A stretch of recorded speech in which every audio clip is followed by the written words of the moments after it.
Hello. I'm going to make sure that we're live everywhere.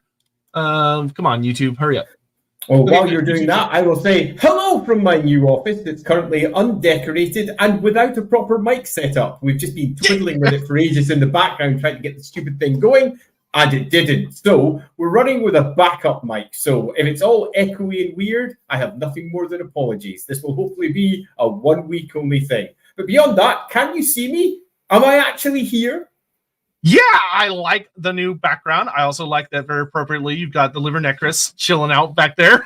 Oh, yeah. Along with, yes, Dark Thieves, of course. Actually, just as a small point of excitement before we get going, that's actually the first proper pre-production copy in that is exactly what we're going to get for the production copies, in that they just sent one over early. We're going to do a little unboxing for it. So that's the very copy I'm going to unbox in a video very, very soon. I'm super excited for it. Yeah, I'm super excited for it too, because I can't wait to see what I'm going to get.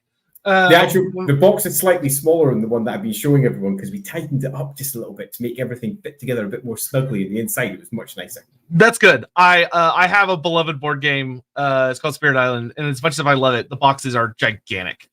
Yeah, it's such a pain in the ass to take anywhere.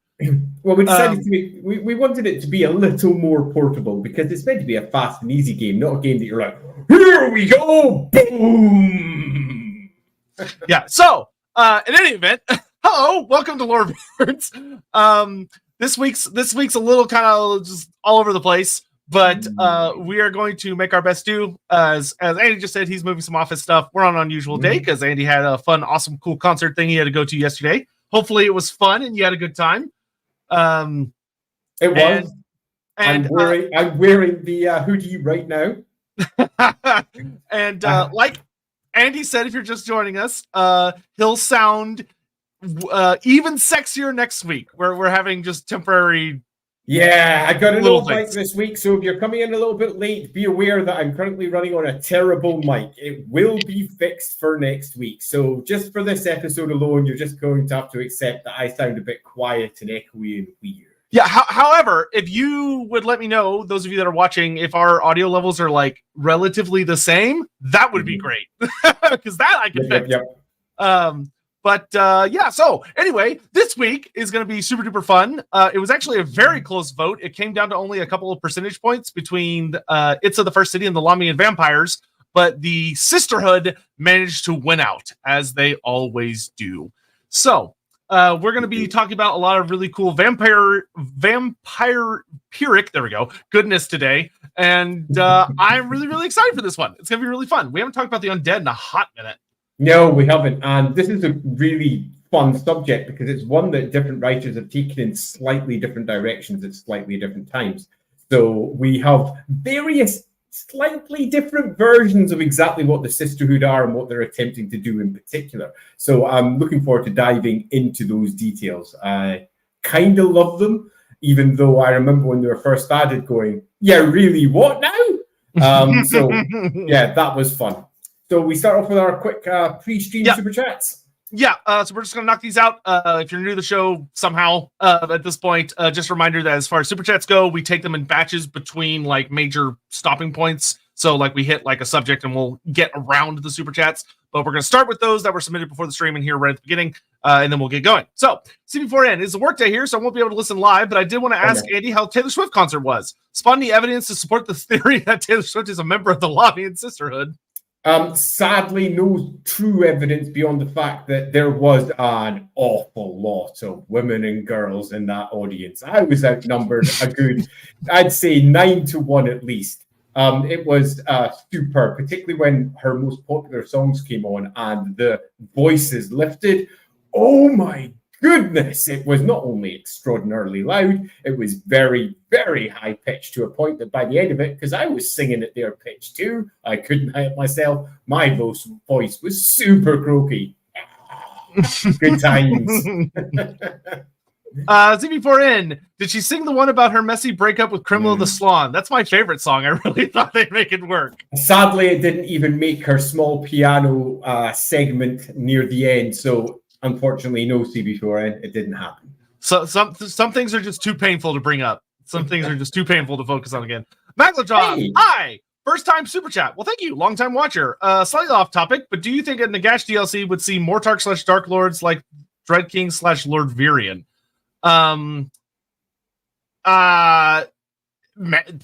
Anybody's guess. Yeah, it's a difficult call to make as to how some it like Nagash will be implemented. I think the answer is your guess currently is as good as ours, but I think Nagash at some point seems pretty much an inevitability.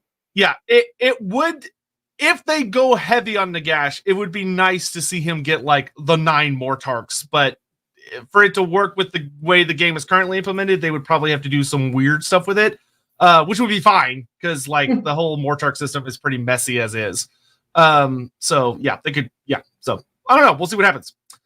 Gideon, hey, bit off topic, but A, I hope Andy enjoyed seeing the Rapid Clothes Maker, and 2, Lorebeards episode suggestion. Phoenix King tier list / ranking. Kara Dryle is very underrated in my opinion. Ultimate project manager. That would be a really fun stream. That'd be a fun one. I kind of love the Phoenix Kings. Ranking the Phoenix Kings would be good. I almost wrote a book about them for Black Library at one point. We were in the late stage of discussions concerning exactly what would go into the book, and I'd written the entirety of what would be in it right at the point where they went, let's go do a different book instead. And I was like, okay, let's do a different one. But yeah, I kind of love the Phoenix Kings, so that would be a fun one. The one that we all instantly know we can all agree on is Kara Dryle II goes all the way to the bottom. All straight to the gutter. Tech 27, has the Council of 13 approved the new studio for Andy? It has not. So this hasn't happened. You see nothing. The lights are all a bit glary and weird, and I haven't been allowed to set up everything. There's bits that need to be set up over here. It's an illusion. Don't worry about it. I'm basically not here. Nobody else is. But my computer that's back in the house is gone now. That entire room's getting gutted out because I don't know if you know, but that place flooded. And then we've been sitting in the corner of a flooded room for quite some time. So it's really nice to be out of there. That's good. What is the overlap between the Lahmian vampires and the Fishmen? Oh, it's huge. That is A, haha. B, you could we'll get into what the Lahmians actually do. If there was going to be any faction that would be actually like aware of the Fishmen and would be manipulating events that have to do with them, the Lahmians would be pretty high up on the list, to be completely honest. Really? I mean, is it a huge stretch? Absolutely. But like, is there something I'll take it as a huge stretch, definitely. Yeah. Sign of the Emperor. After the episode is done, before the stream ends, make Andy watch a Rome Reborn cinematic. I will not, with respect. That would be a good like Wednesday night thing when we're doing something a little more goofy, like a tier list or something like that. I don't think that's appropriate for Sunday Lorebeards, but that is something we could do on a Wednesday night in the coming future. Is the singer Putbull a Lahmian vampire? Sure, why not? Why not? I'll call people undead monsters. Sure. Tower 25. I noticed you two haven't done any ogre characters yet. As a completely unbiased observer, ignoring my username, I would point out that you have done 3 dwarfs, even though they are smaller and therefore less important. But you have to stack them on top of each other to get to the same height as an ogre, and we did do the biggest one of all. Yeah, we have 2 for the shield bearers, and then the one on top. We did it proper. That being said, so the way, like, when we kind of debate subjects, we kind of consider like zones of subjects. So like the Great Maw in me and Andy's mind, that is a ogre episode, even though it didn't feature an ogre character. So that being said, it's been a while. I think the Great Maw was like back near right before Halloween. So, ogres are probably coming up on the menu here pretty soon. Ogres are back on the menu, boys. Mr. Pig. How was the concert at Andy? I finally got to see Robert Plant last week. Oh, nice one, Mr. Pig. I've never seen Robert Plant live. That'd be awesome. And I don't want to dwell upon it. I'll simply say it was brilliant, and Paramore were also brilliant. I'd never seen Paramore live either. They were just so much better than I expected. Super pleased with those. Good. Then we've got Arianthal. What would happen if Grom ate a Morgar steak? Well, a Morgar steak would imply that it's cooked.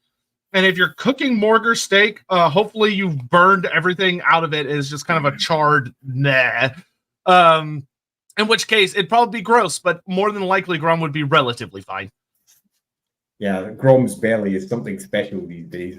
Yeah, really. Hammond, Andy sounds I'm really sorry. It's a 1 week only. My sound live. is bad. We know it's for You'll live. hopefully only 1 week. Watchdog 3079. How deep have the Lahmians infiltrated another country? Extremely. Like that's a heavy amount of what we're going to discuss today. They have come to directly lead other countries, although they probably shouldn't have. But yes, they have gone right to the very top in multiple realms of the old world and potentially beyond. The Singemeister has pivoted from exalting Tarmakon to saying hashtag Ushorin lives, hashtag make Stragos again. Bring back Stragos. That'd be pretty cool. All right. So, with those out of the way, thank you all for the support. Let's get into today's topic. So, the Lahmians. Building up to talking about vampiric bloodlines is something me and Andy have been really excited about for a long time. And it's nice to finally kind of see it manage to jump up and win a vote. Of course, for those who aren't necessarily familiar with the concept, the Vampire Counts of Warhammer Fantasy, which is, to be frank, a pretty inappropriate name for the faction, because Vampire Count really just implies Von Karsteins. If you're not a Von Karstein, you're not a Count most of the time. But the Lahmians, I think, fit quite well, given how they were originally pitched. If you take a look at how the Army List first pitched them all the way back in 5th edition of Warhammer, so we're talking back in the Hero Hammer era, when the Lahmians first became a thing. And again, one more time, apologies for my poor voice coming through on my terrible mic. You're fine. But that aside, they were very much placed as vampiric aristocracy, those who would position themselves as generally countesses or an equivalent. So the vampire counts worked quite well for the Lahmians, and the Karsteins worked terribly for the rest of them. It was a pants name. So we can blame 5th edition for that. But by the time we hit 8th edition, all the other bloodlines are largely forgotten. There's a little bit of, Ghoul Kings, the Ghoul, but they're pretty much just the Karsteins that they focus on. So you find that Vampire Counts by the end is a pretty appropriate name, but Vampire Counts as a whole for all the vampires is a terrible name. Yeah. So that is to say, for those that are not aware, the Vampire Counts, or the vampires of Warhammer Fantasy, are split into 7 bloodlines, 2 of which we know very little about, and then there's the 5 biggies. And the Lahmians are one of the biggies, and they are known more often as the Lahmian Sisterhood, though that's technically an organization within the Lahmian bloodline. So, without further ado, that's who we're going to be talking about today. And probably the best thing to start with, as always when exploring a subject, is the history of like where the hell these people come from and what exactly they are. And the Lahmians, to put it bluntly, are kind of the OGs. They are the original, and I would probably wager it could be vaguely safe to say that they are like kind of the least. They've remained true to their founder's vision because she is very, very actively still involved. Compared to many of the other bloodlines. I'd add a little bit to that and say that unlike all the other bloodlines, the Lahmian Sisterhood are directly not just controlled from the top by their founder, but they also work together, not necessarily very well, not very well all the time either. But unlike all the other bloodlines, they are one large group that work together. And indeed, that's often marked as their primary advantage. Now, the Lahmians have got a variety of advantages and disadvantages, just like all the bloodlines of vampires in Warhammer do, because they definitely weren't copied from Vampire the Masquerade. Honest. And if you don't know what Vampire the Masquerade is, go Google it. It's a role-playing game about vampires that was released back in the 90s. And to say that that influenced Warhammer versions of vampires is a massive underestimation. You'll look at it for about 30 seconds and go, wait a second. Yeah, for about 30 100%. seconds. Yeah, totally. So anyway, that aside, the Lahmians' biggest strength is that they still work together as a sisterhood, even after so many thousands of years have passed. And one of the strong reasons for that is their founder and how much of an iron grip that she has across her entire bloodline, not just because she controls it tightly and says, you must do what I say, but because the actual sisterhood works as a sisterhood. When you get entered into it, you go to her and you learn about what you are, where you came from, the whole lot. The sisterhood is a big thing. And we'll discuss, obviously, right from the beginning through to the present day as to how exactly it makes itself known in the Warhammer world. Yeah. So, turning back the clock, you'll never guess where we're going. The city of Lahmia. Who would have thought? Where, of course, this ties back to, if you go watch our Nagash stream, where Neferata was queen of Lahmia during a very critical point in history, where her father had gone off to rule over Kimri, so she was left in charge of a lot of things. And because of the way she had grown up and the difficulties that she'd had, where she had a desire to learn magic, but you had all the issues in Nehekaran society where the mortuary cult very strongly believed that women should not practice magic, that should be a male-dominated sphere. This led her to resent them and made her kind of vulnerable to the predations of Wazoran, who was able to be like, hey, I could teach you a little magic. I can show you some things. I can be a helpful little advisor. This is where I immediately leap in and say, ha ha ha, but. This is the story that's presented by a Karstein. So do be aware that this story is very much an in-world story. It's not presented from the Lahmian perspective, where Neferata, or if you want to go by her original name, she didn't even get called Neferata. Neferata was strongly influenced by an outside source, say the Karsteins and the Great Liber Necris. The Liber Necris is where most of this detail comes from. If you go to the army list, completely contradicts it. Said the exact opposite, and often. Each of the army lists, whenever they reference Neferata, say Neferata was the queen, she made vampires, she discovered it because she wanted it. She was the driving force. If you go to the Liber Necris, however, completely different. Manfred's like, 100% different. He's like, I've been there, I've spoken to them, and let me tell you, it was nothing to do with Neferata. Neferata, poof, she was just a silly little girl who should always have been sidelined by Vashanesh at a later date. What it actually was Wazoran. Wazoran, the great priest, the great, what they call it, Fey priests. Light priests. Lich priest, yeah. The great Lich priest. He wasn't a full Lich priest yet, but he was mortuary cult. Yeah, quite. Mortuary cult, that's the word I was looking for. Yeah. It just left me there. So he was a great rebel of the mortuary cult and one of Nagash's, let's say, biggest supporters. If he could have worn a scarf that said Nagash on it, he would have done so. Although it would have been perhaps a bit of a giveaway. And the difference between the version in the army list and the version in the Liber Necris does not end simply with this. There is a lot in the Liber Necris which is brilliant, but there's quite a lot of, shall we say, suspect angles. Like, for example, throughout the Liber Necris, it says Neferata, during her time there, turns everybody to Nagash worship. Everyone. Nagash statues. Yeah, I saw that written in like one of the way older books. Yeah. Like, oh, okay. Whoa! And Manfred very much pictures these early times as Neferata, underneath the guidance of the Sorin, being completely consumed by everything that Nagash is, and then claiming that Nagash was actually one of the gods, one of the true gods of Nehekara. And by the time that her rule is fully, let's say, ensconced as a vampire later, she has replaced every single godly statue with a statue of Nagash. This could not contradict the rest of the sources more heavily, where she's very much seen as an independent character who took the learnings of Nagash and then adapted it herself into creating the great elixir that eventually creates all vampires. Yeah, the more recent lore is far more strongly in favor of Neferata does everything of her own personal ambitions. Like, Wazoran definitely is very, very important. Wazoran definitely taught her like magic and a lot of really important things that led to her being able to create the elixir. Also, if you're watching this, I'll go ahead and say throw the Nagash trilogy of Black Library books into the fire. Just ignore them and everything that they have to say about Neferata. The Masters of Death series is a little bit better, but still has a lot of issues. But the important thing about Neferata, and that will build into the Lahmians, is that Neferata has two really, really big fundamental story beats that she goes through. We're not going to focus on her too much because this stream's more about her organization or her bloodline instead of her specifically.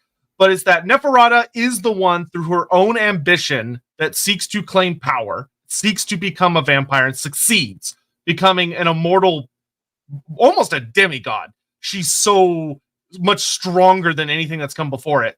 To the point, I mean, once again, going back to the Nagash dream of like, Nagash is out there creating the biggest, baddest things he can think of. And when he finally meets the vampires, looks at them as like, whoa, like this is way better than anything I made, except for like just Archon, and that's it.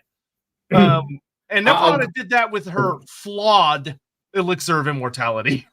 Yeah, I'll say broadly that when we're looking at the foundation point for the Lahmian bloodline, you've got to be aware that most of the work that we have in it is either extremely brief and says something as simple as Neferata, well, she was a queen of Lamia, wasn't she? And she got access to the books of Nagash, used them to create the elixir of immortality that would be eventually the foundation points of vampires. And interestingly, describe it as cursed from the get-go. But when you actually look at what she does through the course of her early years, whether she's helped by others, whether it's Visoran, who is the primary instigator into it or not, we have ourselves a queen who gets access to Nagash's teachings, which are completely outlawed, by the way. Women are not supposed to be using magic, and Nagash is a big bad guy for everything that he did during his rule. And I do mean big bad guy.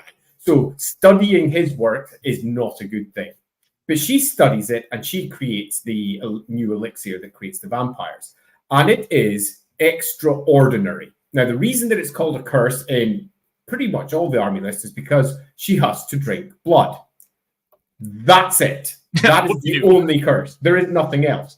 But she doesn't have to drink blood. This is marked quite clearly in two sources, at least, where it's not blood per se that is the core of what vampires are. It's what's in the blood. It's the magic that is redolent within the bloodstream that's passing through them that they take. Meaning that Visoran, who looks at the whole curse as it's sat on, realizes that he can just subsist on the magic part.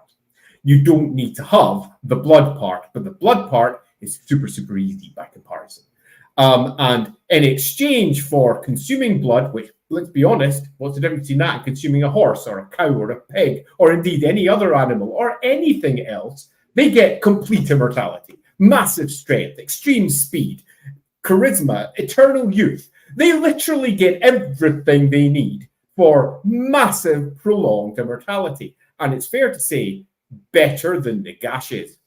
And this is something that is constantly skimmed over in the text, because on one hand, you've got, hey, Nagash did it really well. And then you look at what Nagash is and you're like, did he? And then on the other hand, you've got vampires did it terribly. But, you know, did they? I mean, did they?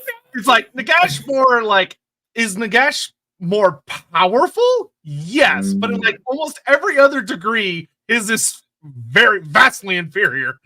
Yeah, what Nagash is undoubtedly, let's just put it simply, God tier necromancer. Very, very bluntly. Let's just not make it complicated. He's right up there. Neferata, by comparison, is not. She's just way down. Visoran, he's super good at this stuff, but not Neferata. Neferata is an incredibly clever mind, and it seems fair that Visoran was responsible for many of the adaptations that was made to the elixir. But the elixir that they ended up with, for all he was a Nagash fanboy, for potentially obvious reasons, I think it's fair to say it's just better than what Nagash was doing. And through that, made her a vampire. And Visoran too. Yep, along with 5 others who got to drink from her. Nope. There was 11 originally, but most of them die later. 7 of them survive the attack on Lamia. Worth marking out that there are 4 bloodlines that nobody really talks about. Those bloodlines may indeed still exist, but I think that's for another stream. Whenever we do vampires as a whole, we can say, you know what? There's possibly more here than we first realized, because, and more than one source, there are 11, as they were originally called, master vampires. That's all the way back in the 5th edition army list. Master vampires. So they were called the master vampires, of which 7 survived the eventual sacking of Lamia, which is to come later. Because once Neferata becomes a vampire, well, she likes living at large. Dun, dun, dun, dun, dun. Yeah. So when it comes to understanding what Neferata is going to do with the Lahmians, two really, really big things that are going to happen in this early stage, which we're going to essentially kind of fast forward to get to more of like the actual aspects of modern day Lahmians, because we could spend literally an entire stream just talking about Lamia itself, back in its heyday. But Neferata walks away with two really important lessons through the events of becoming a vampire, the return of like building up her vampire culture within Lamia, its various flaws, and the sacking of Lamia, then her meeting Nagash and all the shit that goes down with that, and the war between Nagash and Hekara, and eventually, of course, the death of Vashnesh and all the vampires scattering. Neferata walks away with two really, really, really big important lessons. The first is that men fucking suck, and they're incredibly unreliable.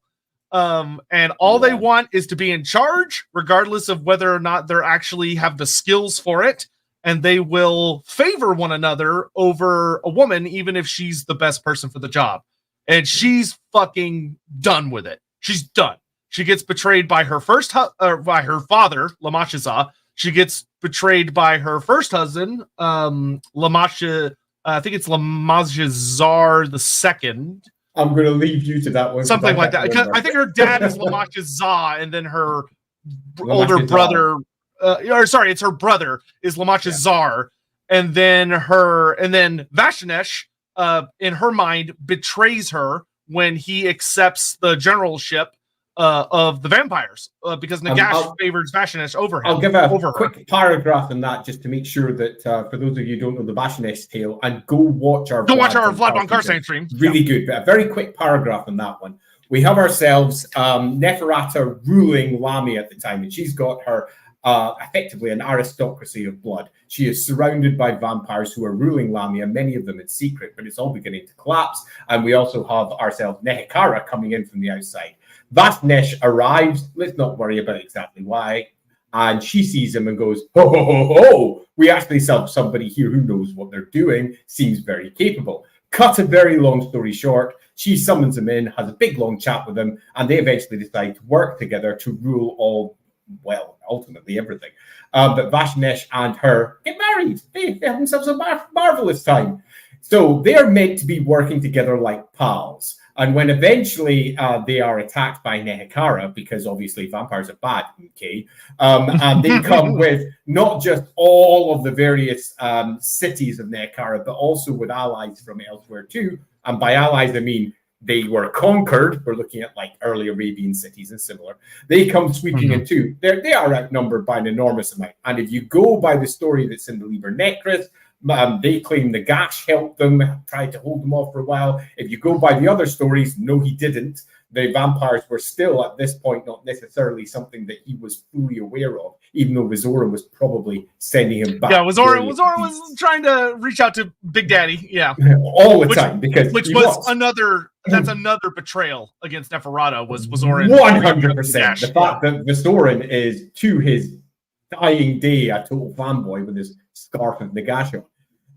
And Vashnesh stood by her side throughout till eventually they lose the war, and only 7 of the master vampires, the very first vampires who drank the elixir rather than creating vampires using their blood. So 7 of the master vampires survive, 5 of them head sort of northish, the rest of them head, well, the other 2 go off in different directions. And Vashnesh should have been her pal, should have been, at her side. And when Nagash goes, hey, vampires, they're freaking awesome, aren't they? Hey, wait a minute. Hey, wait a minute. This one's related to me. And he's a man. Okay, only men are meant to do magic. Neferata, whatever. This is the one that's going to lead you all. And here's an artifact that will basically control all vampires. You can have it, Vashnesh. To which Neferata went, what now? Yeah. What? Yeah, Vizoran and Vashnesh just getting like all of her achievements lauded onto them by Nagash, and she's like, "All right, well, fuck this guy." And so, anyway, so you have all these betrayals by various men, and it goes further than that if you delve really heavily into Neferata's particular bad story, where there's a betrayal by Abarash eventually, and there's betrayals by like the first male Lahmian betrays her as well. So Abarash was one of the other founding vampires, just in case you don't know. Yeah, the founder of the Blood Dragons, who is also like hardcore chivalry romance situation with Neferata. Totally was in love with Neferata as well, and did not like Vashnesh stepping in that. No, he was. he was like her best bodyguard, and then that went wrong. Yep. And then, so you have that. And the other thing that Neferata takes away from her, which is going to be really important to what we're going to get into in a little bit, is the idea that vampires, it is not yet time, and it is too dangerous for vampires to rule openly over mortals. It needs to be quiet. It needs to be from the shadows. And as we're going to get into here with the history of the Lahmians as a sisterhood, Neferata will be proven right again and again and again by people that don't follow her new rules, because there are vampires that try to pop up like Vlad von Karstein and Ushorin, who attempt to say, well, no, vampires can rule openly, but maybe through a different method. Like with Ushorin being like, I'm going to take the system of laws that Aberash introduced, and I'm going to advance on them further. We'll only feed off criminals and yada, yada, yada. So that'll work. And it ends up not, mainly because of Neferata. And then you have like Vlad von Karstein. He's like, well, I'll be an emperor of a land that is both undead and living. That doesn't work. And if you go check out our Vlad stream, you also may have some Lahmian shenanigans going on with that as well. But Neferata learns very quickly and really takes to heart after what happens with the sacking of Lamia that vampires need to be subtle. Because if they're not, humanity is always going to unite against them. And just through sheer numbers, as well as all the bizarre tricks they have through gods and all sorts of other shenanigans, is going to beat them down. Yeah. I'll add another couple of things as well before we start moving on to the foundation of this sisterhood. And that's that vampires undergo several significant changes after the collapse and fall of the Lahmian city where Neferata once ruled. And that's when they first, having been defeated, arrived with Nagash. So we've got our 7 master vampires, 5 of which arrived there, arguably. And a whole bunch of other vampires too, who were their children. When they first get there, Nagash sees them as a potential weapon that he can use against his hated enemy down in Netkara, particularly good old Alcadazar down there. And he strips away a significant portion of their character. And that is anything that can be seen to be, let's say, merciful. His job is to turn them into actual weapons, and he changes them significantly. Again, this is by the word of Manfred von Karstein, though, so it might not be true. But it's worth noting that it's mentioned quite clearly this is the first time we get a true curse, something beyond we have to drink blood. We have Nagash, who has pulled them together and said, you are going to be stripped of anything that's going to make you anything other than the living weapons that I'm looking to throw down south. Secondly, and I would say to an extent potentially undermining this, but I'll get to that in a moment, the vampires eventually rebel against Nagash, and they do so because Vashanesh, well, let's just say he does something. Go watch our Vashanesh stream. They'll go into the details. Yeah, it's a long story. It's a big, long story, but the vampires rebel against Nagash and no longer want to be working for him. Arguably because the dude, let's say if you wish, because they've been stripped of any loyalty that they might once have had, and they're now self-serving idiots. Nagash perhaps spelled this end. It's not fair to say that. And through doing so, Nagash curses them all again. This time, cursing them to fear the sunlight. And this is a big curse. Now, they had always shunned it because of the very nature of the, let's say, the elixir that they had used. It has always made the vampires somewhat shy of the sun. But this changed things completely and made the vast majority of them completely in horror of the great sun that lies. Yeah, they'll full on combust.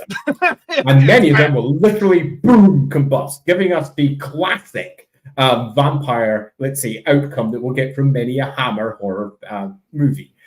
Oh, the sun! And that changes vampires again significantly.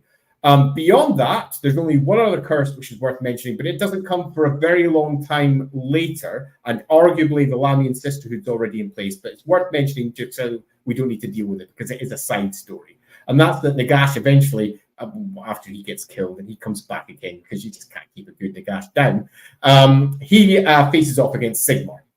And upon facing Sigmar, he gets his ass handed to him because of various events that occur. And then once he gets his ass handed to him, the vampires who were with him hike it out, and all the vampires who didn't help him, he blames because vampires are, let's be blunt, super kick-ass. Warhammer vampires are mentally powerful. They are significantly beyond almost anything else. Neferata, for example, when she was first brought out, was pretty much the same amount of points as Nagash in terms of the actual rules, which was just daft. She was beyond powerful, as were all the other top-tier vampires. They are stupidly impressive. And Nagash went, well, I've lost because of you, who left me before and weren't here. I hate you guys. And because Sigmar had laid him low, he said from that point onwards, just the very mention of the name Sigmar would be enough to make a vampire flinch, let alone his actual holy divine presence. It's also worth noting, though, that before that, vampires had always been shy of the gods. And that's very much because of their very nature, which is something we won't go into because that's more for a vampire stream. But at its simplest point, vampires are entirely material creatures. And most other creatures that are out there have a component of their soul that lives inside the aether, or the realm of chaos, if you will. That's where the soul lies, and their bodies are here, where the vampires have pulled it all over so that their souls lie entirely within the material realm and the spirit realm, which is the ghostly part of the material realm. So they are entirely physical, and other creatures aren't. But that brings a certain amount of, let's say, problems with etheric entities. So gods, which are etheric entities, things that live in the realm of chaos, or the divine realm, if you will, whatever you want to call it, they have an antithetical, let's say, issue with vampires. And it causes them to shy away from it, meaning that that's something that vampires need to be aware of. But Nagash cursed all vampires, including the Lahmians, to fear Sigmar, whether they wanted to or not, because he got laid low by them. The only other thing I think that's worth mentioning on that is just how god tier Nagash is to be able to do that on a whim. Yeah. Once again, Nagash is fucking bonkers. Dude's he may not be like a god in like the technical definition of the word, but dude's basically a god. He does some insane shit. So we're gonna real quick get caught up on super chats, and then from there we're going to leap into the actual foundations historically of the Lahmian Sisterhood and how they evolved into what they are today, and then we'll talk about what they actually do, and it gets really fun really fast. All right, so Lahmian the Masquerade. Yeah. Totally laughing god. And for those of you who know your Vampire the Masquerade, Lahmians are effectively a mixture of Toreador and Ventrue. They take many of the aspects of the Ventrue, but they also take many of the aspects of the Toreador. Lahmians are Warhammer Fantasy Battle's most toxic sorority. They're up there. They're complicated. We'll get into it. They are super complicated, which I'm quite looking forward to getting into. Yeah, Muffin Baskets. How do non-humans such as dwarf factions find out and root out vampires in their territories? Do they use particular agents and such? It depends on the race, and even within the race, that like the particular faction and what their specialities are. Most races in the old world, especially, have something akin to vampire hunters or people that specialize. It tends to be like religious figures, because faith is an incredibly effective weapon against all forms of the undead, including vampires. Or they will be specialized hunters, but often it's people who either specialize in dealing with death and ensuring that the dead remain dead, or it's going to be some kind of specialized hunter. It just depends. Like if you're dealing with dwarfs, you could very well argue that, obviously you're going to have slayers, and if they even hear someone even thinking about there might be a vampire somewhere in the vicinity, are going to be jumping over each other at the chance to go fight it. But then you also have situations like the priests of Gazul are going to be specialists at dealing with those kinds of scenarios. You could even argue that there would be some kinds of certain kinds of rune lords or runesmiths that specialize in the crafting of runes to deal with particular threats. I mean, they make runes that specialize against giants and dragons and vampires as well. And just to clarify there, Gazul is the dwarf ancestor god who is most closely associated with death and what happens in the afterlife. Yeah, and but that being said, all different races are going to have developed their own different ways of dealing with them. I actually think probably the most fun one to explore that you don't see a lot about in the lore would be dealing with the races that are less civilized, like how like ogres or greenskins deal with vampires compared to, because like with dwarves and elves and humans, it's relatively easy. to kind of figure out various ways that they might answer to that. But it's fun to think about like your greenskins and how they deal with vampiric threats, because they have to deal with them. There are a lot of different kinds of vampires, and some of them are out in the wilds. I think most of the answers to most of those questions are really relatively simple. Chop them. Yeah, totally.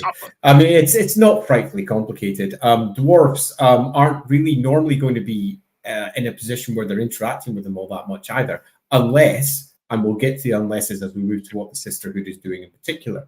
The most obvious being the Karstins, but again, we're not talking about those today. So, yeah, broadly speaking, I think Sotek's covered the core there.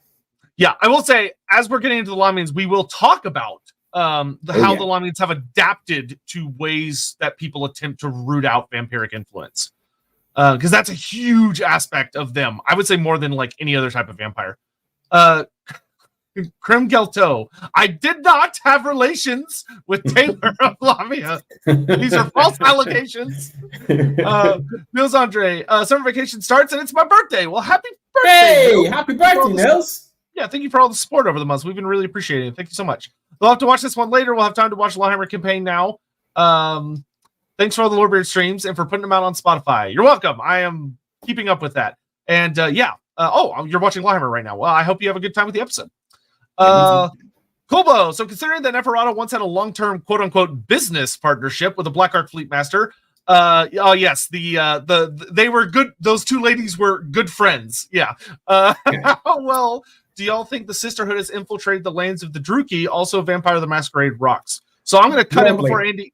Oh, cool. Because I hope Andy's going to have something fun to add on to this. But what I will say is that it is confirmed, undeniably, unrivaled in the lore, that the Lahmians have their fingers in everybody's pots. If there is a civilization, Ulthuan, Nagaroth, the dwarfs, the Lahmians have influence in their courts, which your knee-jerk reaction is going to be well, that doesn't make sense. How could they get a vampire in there?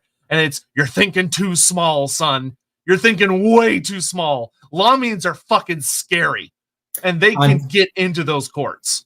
I'm going to say exactly the same thing here, and that is that they haven't infiltrated the court in that there's a Lahmian vampire sitting beside the Dark Elf going, yeah, no. They are much more clever and much more subtle than that. Lahmians are the biggest spies that the Warhammer world has. They're the biggest infiltrators. There are none better.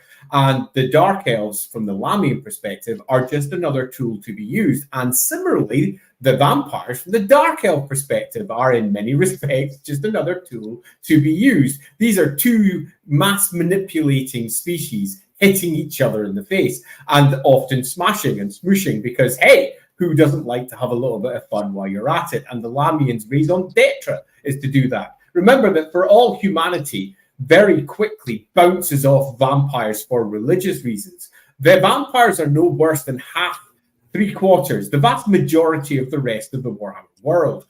So you'll find that when it all interacts, it's not quite as simple as your Sigmarites would like everyone to pretend it is. Yeah, there's kind of the legendary quote of like, yeah, chaos and vampires are pretty bad, but at least you can negotiate with a vampire. Absolutely. Yeah. Ricky Chapman, how many non-human vampires are there? Are there Skaven vampires, ogre vampires, maybe chaos dragon vampires? So this is something I think me and Andy agree on that not everyone would agree on. I have met we had like Steve Dion, who I know was not necessarily a fan of this, but like I feel very strongly that there are only human vampires. Period. And like there is a mention of a singular halfling vampire that's happened, and it's directly tied to Conrad von Karstein, which means crazy shit was going on. But it's also kind of implied in the same series of stories that it gets killed very, very quickly. More than one halfling vampire. There's another in the roleplay game, first edition. Yeah, but halflings are also very human adjacent. So but if we go back to first edition, or we go back to in fact, let's split it up. Before 5th edition Warhammer Fantasy Battle, there were no Lahmians. So let's start with that. And the vampires were just vampires that you'd get in any fantasy book. And Oh yeah, they were all over the powerful, place. which meant that there was other species that were vampires. Then 5th edition came along, Thomas Prinnan rewrote vampires for Warhammer completely. And at that point, we pretty much never saw one again outside of a fringe book here or a fringe book there, where it wasn't directly controlled by the studio, which was controlling the core of what was Warhammer. And whenever the studio has been involved, as in where the core of what Warhammer is involved, it's very blunt. Vampirism is a human condition, and it only really works on that species because of the way that the blood is sympathetic. And a little bit in a similar way, if you want a simple analogy, if you get ill and need a blood transplant, you don't go to a dog or a pig. You go to a human because they might have a blood group that matches yours, and that would be good. You can't take vampirism from another species. Having said that, though, it is a world where chaos exists, which means that every time there is a rule, something will come along and contradict it. So I don't necessarily hard line say, oh, this could never happen. What I will say is, under normal circumstances, this will never happen, but you will get yourself a couple of fringe cases here or there when the weirdness of magic changes things. Yeah, I would say the big thing for me would be that if you ever wanted to experiment, which, feel free to, of like a ogre vampire or a halfling vampire or whatever, that it would be weird and not super sensical to have it be that they got the blood kiss and they turned traditionally. It would have to be like something really weird happened and they essentially got their own form of the elixir where it's a new form of vampirism. But it's like, oh, okay, it's in the same category, but it's something new. Because if you just make it where it's like, oh, it's a halfling, but he's a vampire, well, then it just doesn't really, to me, it's boring, A, and B, it just doesn't really work that well. If you're going to want to explore that, it should be something that takes a very unique spin and comes from a unique source. Yeah, totally. So basically, you need to mess around with things to make it work properly. Sworja, currently at work, but I must honor my oath. Continue the saga. Complete the Throne of Chaos. We'll see you on Wednesday. Well, Wednesday. Nightbringer, hello. Just found you guys last week and working my way to thank you. Thank you so much, Nightbringer. Yeah, thank you very much. And working my way to catch up, but probably one of the best videos catch live. I love vampires. As a slight off-topic question for a versus match in the future, I would love to see something along the lines of Vlad or Vashanesh versus Eltharion the Grim. Vlad. Yeah, I can tell you very easily, Eltharion would have a really bad time. It's gonna be tough. even with Stormwing, he's gonna have a really hard time. I remember, just as a small anecdote in that, I remember I had a single vampire lord in Warhammer 4th edition that became somewhat synonymous with unkillable at my club because it literally killed everything because vampires are that tough. When you can choose your own magic items, slap it on a vampire lord, Eltharion the Grim just gets eaten for breakfast, sadly.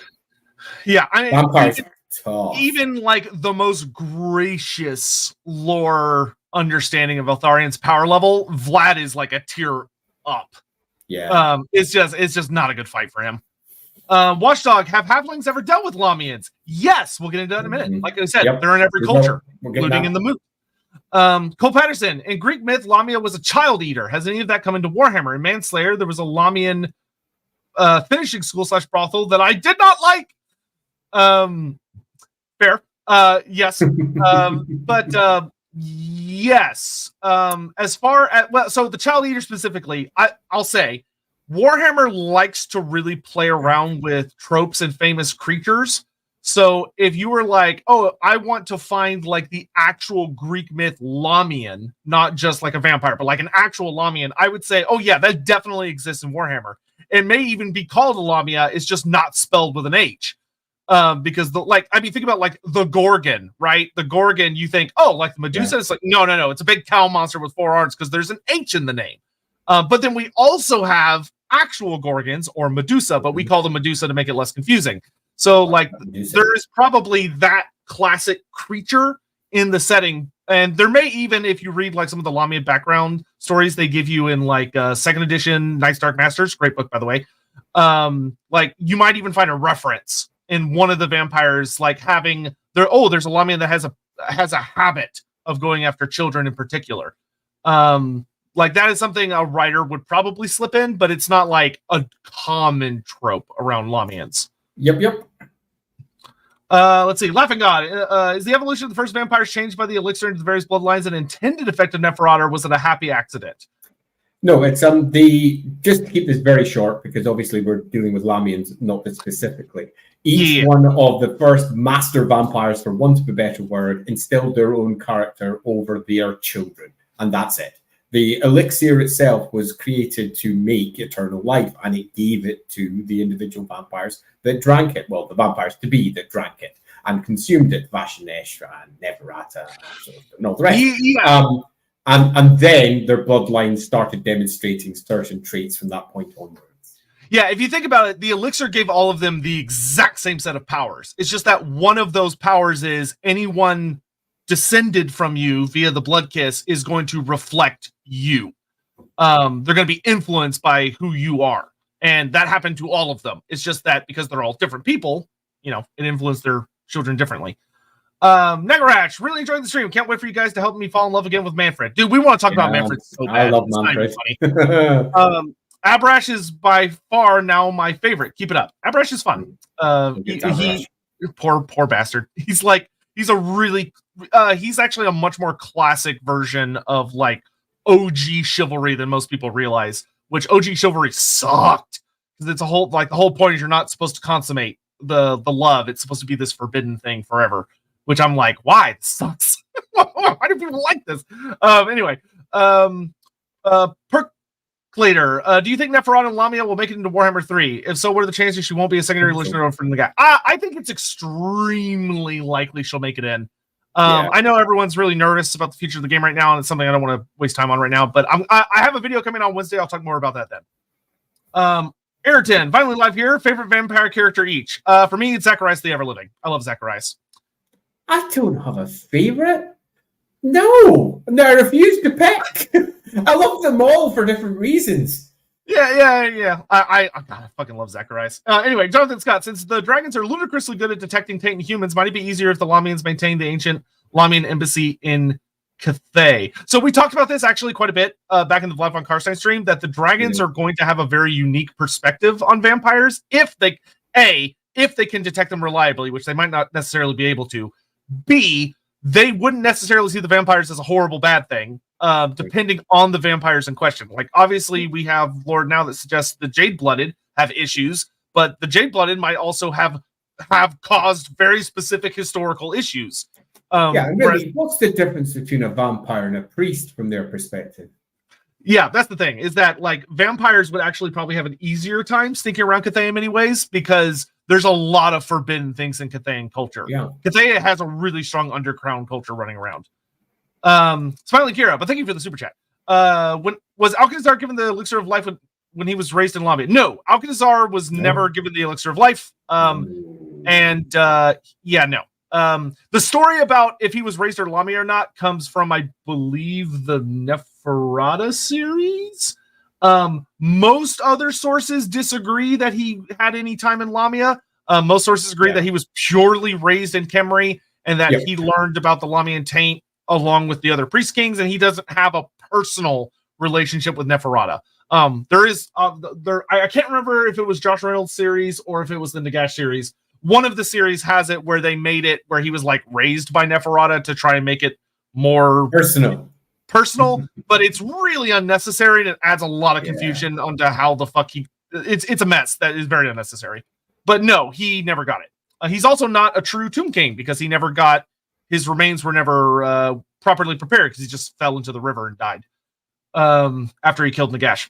Lord Sarthenius, hello boys. Andy, is that your new office? Nice. Hope you all are well. How would Neferata react to Isabella? Probably poorly. Very poorly. There's actually some kind of mentions-ish about the Lahmian's feelings towards Isabella, and they're not good. They're just not good. Yeah, particularly if you look at the potential personal story there as well, where Vashanesh is almost certainly Vlad. Vashanesh, the great betrayer, Vashanesh, whom she loved and who loved her in return to have Isabella. Oh gosh. There is some history there that is almost certainly going to be my ex-husband's younger wife. Delightful. Plus, you've got to remember that vampires, if you go with the traditional curses, are not very charitable. Yeah, no. No. Lahmian infiltrates lizardmen. Not in the sense that there is a Lahmian in the court of the lizardmen, but are there Lahmians who keep tabs on the lizardmen? I would say yes, absolutely. Yes, definitely. But they are aware of the lizardmen and do their best. Now, are the lizardmen probably very difficult to keep tabs on compared to most races? Oh, yeah, definitely. Yeah. But there are Lahmians who watch them and try and keep up with what they're doing. Like, yeah, there are Lahmians. Like, think about it. I mean, think about the colony settlements. Who's paying for the expeditions to go into Lustria? Who's paying people to go into the jungles to try and mess with lizardman artifacts and figure out what the temple cities are up to? It's the Lahmians. It's the Lahmians all along. Acting Zebra, hi, Loremasters took a trip to the small Swiss town of Altdorf. Disappointed in the lack of electric counts. Call the electric counts. The real world Altdorf was very disappointing. The podcast was clutch on an 8-hour plane ride. Well, glad you had fun. And sorry, Altdorf, Carl Franz wasn't able to come out to greet you upon your arrival. So, talking about with the last that kind of last super chat we had there, talking about Lahmians and what they actually do. So, very quick primer as far as like the history leading up to it, and then we're just gonna dive in because I'm really excited to talk about this. Is that with the Lahmians, you had that after the whole incident where Vashnesh dies and all the vampires scatter. Neferata and all of her handmaidens, and the vampires that are still with her go north, and they go into the old world, and they bounce around a bunch of these ancient human tribes. And it talks about how the early Lahmians kind of managed to slip their way into a lot of these settlements as wives or concubines or seers. One of the things you see a lot with Lahmians that's actually particularly fascinating to me is that Lahmians are often considered one of the weaker bloodlines when it comes to magic. They're considered kind of down there with the blood dragons, where it's like they're not super great wizards a lot of the time, compared to like Von Karsteins and Necrocs, who are like big spellcasters. But the Lahmians have an exceptional skill at being seers and doing prophecies or future reading, because it plays into the way they like to manipulate things. Or they've got a very good skill at making people believe they are. Yeah, we actually, though, the way they do it tends to be very different from the way like Von Karstein or a Necroc usually would do it, where a lot of things that you see with Lahmians are scrying pools of blood, where they use that to A, spy on people, and B, to try and pick apart future events, where like Necrocs are traditionally your prophecy givers, guys that are using like the hardcore like Azerite type shit, whereas the Lahmians have a much more political version. They're spies. Let's make it nice and simple. They're spies. Okay, if you want to get a quick idea of the difference between them, they're not so much spying into the future, they're spying into the present. They are using their vampiric capabilities to see stuff, to hear stuff, to be aware of stuff.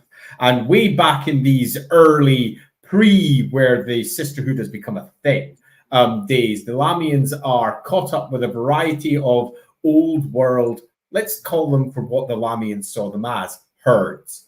So sources of blood for themselves to feed from. And the Sisterhood, to be the nascent Sisterhood, stayed in contact with each other. So you had Neferata herself, who probably had herself a small court hidden away somewhere, and a bunch of her children moving around the various herds, controlling them the best that they could, and sometimes controlling them somewhat more overtly. There's a couple of tales of entire tribes effectively being taken over, and they rule from above. That generally doesn't end well, though. Or alternatively, and much more successfully, just marrying into it and riding with it for a while, and then moving somewhere else and riding with that one, and moving somewhere else and riding with that one. And slowly but surely learning the various tools of what will become the Sisterhood's trade, as they become not just very capable spies and infiltrators, but they're also working towards Neferata's great plan, whatever that should be. But eventually, through these early days, they decide that it's reached the point where they need to basically find themselves a base of operations. And boy, do they. Yeah, so Neferata, wandering through the old world, eventually hears about a dwarf hold known as the Silver Pinnacle, which was the classic situation. It started off as a pretty basic mine that was harvesting gems and silver and a bunch of other goodies. And eventually they made a ton of money because this mountain was wonderful, kind of on the eastern edge of the World's Edge Mountains. They harvested a lot of goodies out of it, and so they evolved it into a proper hold. And they were incredibly rich and wealthy, even though much of the silver at that point had been mined out. And a stranger comes to see them. And it's a woman with a group of other women, and one dude being a necromancer. He was not a vampire, a good old Morath the necromancer. And Neferata. So keep this in mind. This is a full dwarf hold. This is not like a little settlement. This is a big settlement where all the resources have been pretty much heavily mined out. So they've transitioned it into a living space, very heavily defended. It has survived against a lot of the particular nastiness of the Age of Woe. It's held out against a lot of terrible threats. Neferata and the Lahmians take the Silver Pinnacle in one night. Yeah. One. And it's interesting as well because there's slightly different versions of this tale. In one version, they do it with the aid of skeletons and zombies. It's a classic old vampire tale where the vampire raises the undead and takes it over. But in others, it's a far quicker, bloody tale where they just completely storm it and wipe it out in a night of blood. And I kind of love that. Particularly when you take a look at what the early powers were for the Lahmians. Lahmians, effectively, I'm going to run back to the old Vampire the Masquerade analogy here. They have dominate, presence, and celerity. That means that they can control mind using dominate, they can control your emotions using presence, and they move exceedingly fast, with a good dose of a couple of other things in there, but obfuscate. Unlike the other vampires that can perhaps shapeshift significantly or have extreme strength and be really big, they are fast and exceedingly manipulative. And in one night, they have clearly manipulated themselves into a position where they can take out everything fast. And it's kind of horrific and also speaks to Neferata's planning.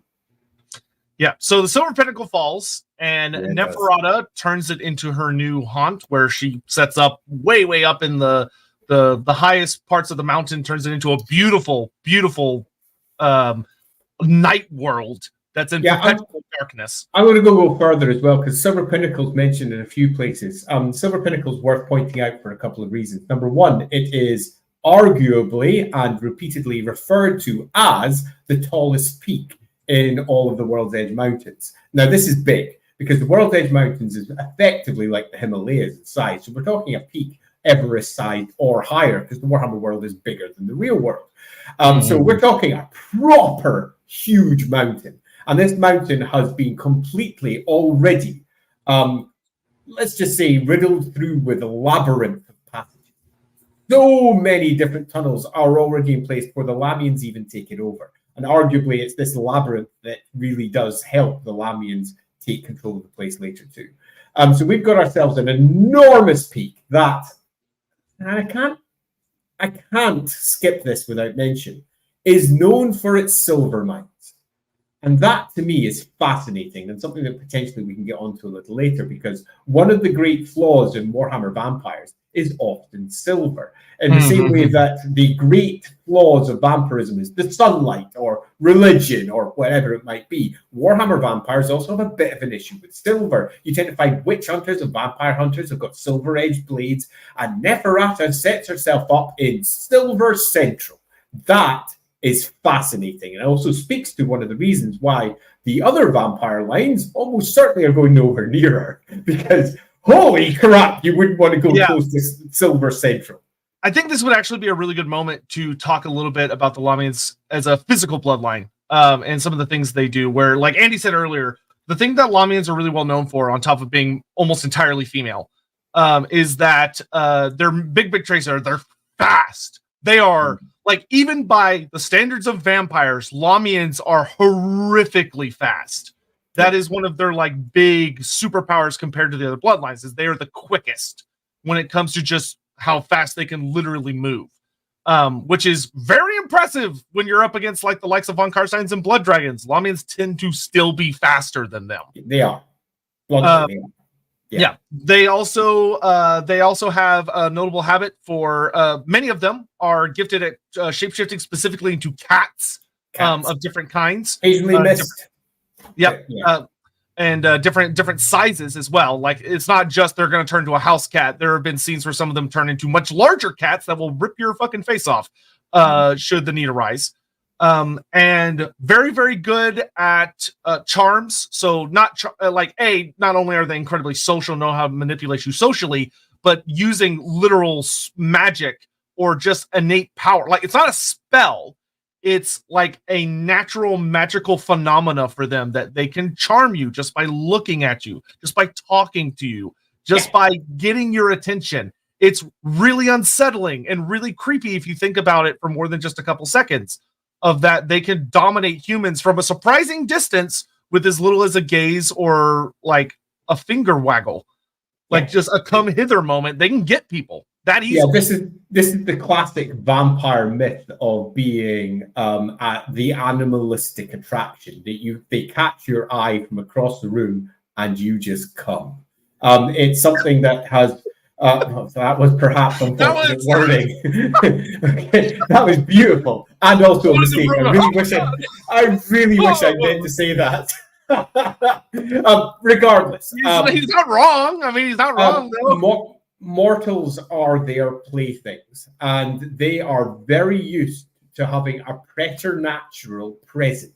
They can manipulate others by their words alone. And as I think it's very important to point out, this isn't magic. This isn't something you dispel with ease. This is something that an extremely high will allow you to potentially stop. But even those who have got the strongest wills in the Warhammer world, think of your old dwarf lords and your old high elf lords and similar, notorious for being particularly stubborn or prideful or strong-willed or whatever, even they can fall, particularly to the very old vampires of this bloodline. So do be aware that these are not necessarily using magic per se. They are not great magic users. They are not super strong and punch you in the face stronger than everyone else. By vampire standards, they are still so much stronger than any other species in the Warhammer world. Almost like they arm wrestle ogres to the ground with almost ease. Nevertheless, they are, by vampiric standards, not strong, but they are, to use a simple word, manipulative. They manipulate your emotions, they manipulate your heart, they manipulate your feelings, they manipulate your very perception of the world around you and make you do things. They can dominate you, turn you to their way of thinking, slip into almost any society, get what they want and walk right back out again without being spotted. And that is one of their greatest strengths.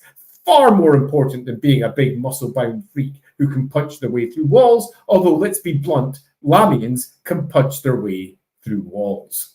Yeah, it's just that, where it's like a Lahmian will punch you, it's like, it's kind of measuring the difference of, a Lahmian killed me by punching me in the face, so my face caved in and my skull broke, versus like, a blood dragon punched me and my head just disintegrated into a red mist. That being said, so with that in mind of their powers, turning our attention to the Lahmian Sisterhood in particular adds another really interesting angle, which is that, so for those unaware, the Lahmians is the bloodline. So those are like the people with the powers and the direct descendants, but not all of them are part of the Sisterhood, which is an organization.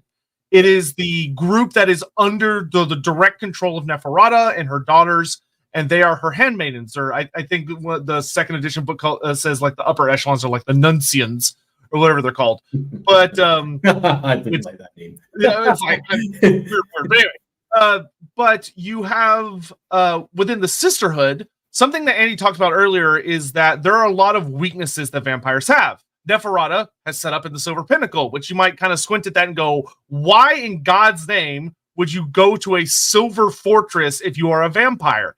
And here's the thing about Lahmians that makes them one of the most impressive bloodlines, and also the Sisterhood, and a fucking terrifying organization, which is that one of the key things Neferata does to her handmaids as part of a training process is that she puts them through essentially exposure therapy. Yep. Where they are forced to confront the weaknesses of their bloodline to develop, it's not an immunity, but to develop at least an ability to deal with it and not to flinch, not to show that they're a vampire, not to be get by a gotcha, to the extent where Neferata wants them to be around Silver, wants them to experience. It also makes her a fucking amazing defense fortress if you're worried about other vampires, because, like Andy said, you're not going to attack somebody that has a fucking Silver fortress. But also, Neferata does the kind of things where Lahmians will be exposed to being cut by Silver, having Silver pressed against their bodies, having to stand in low sunlight or have to tolerate as much sunlight as they can, to have holy symbols thrown in their faces or pressed against their bodies so that they will learn not to flinch, not to react. It's kind of like if you have, like in our world, if you have an allergy, there are certain procedures you go through where you get shots that they suck and they're uncomfortable, but the more you get, your body adjusts to realizing I can handle this. I don't need to have a harsh reaction. And your allergy comes under control. The Lahmians literally use like a form of really nasty but effective therapy to make the Sisterhood come off as if they're immune to these things. Like, granted, if you get them with it, it still hurts, but they're not going to show it. They don't flinch. They don't react in any way. That way, if there's like a witch hunter going after a Lahmian, he's like, haha, a symbol of Sigmar to check if she's a vampire, she'll be like, what are you doing? Totally. Whereas if it was a Necroc or a Von Karstein, they might go, a little bit too excited with my hissing there as I pull my headphones out. So I think let's just sum this up so we got it clear. She has taken over Silver Pinnacle. This goes down in the Book of Grudges, obviously, of the various dwarves who've been kicked out. The Queen of Evil! She is the Queen of Evil. And then she sets up her entire bloodline focused around this point. And she uses her bloodline like a weapon and trains her bloodline to the point that it is exceedingly capable at what they can do. She effectively looks at all of their weaknesses and finds ways to get around it, and looks at all their strengths and looks at ways that they can redouble and make them better. To begin with, she sets out with her own handmaidens. So these are the vampires who are loyal to her. They are her inner circle. And to a degree, she purges her line. She gets rid of any vampires, Lahmians that is, that are not of her line. And let's be blunt, she doesn't really like the other lines either. If anyone else crosses her, she's quite happy to have them die a death. Although do be aware, she's not someone who kills with impunity. She is deeply vengeful, but she doesn't necessarily kill without a reason. She generally kills because it will be to her benefit. Because they are manipulative. You can't manipulate someone if they're dead. Well, maybe if they're undead. Everybody's a tool. So she clears out her bloodline. She gets rid of anything that may be male because she really dislikes men for a variety of historical reasons, some of which are almost certainly incorrect. For example, Vashnesh, I would argue, did not betray her, in fact, freed her. But that's a completely different argument for another day. So she sets up in the Silver Pinnacle and basically creates Vampire School. And what is Vampire School? Let's flip to a completely different property. You must have heard of the good old Black Widows sitting over in the Marvel Universe. That's what she makes. She creates the ultimate super spies. She turns every single last one of her bloodline into perfect vampire spies that she can use to infiltrate all societies around the world.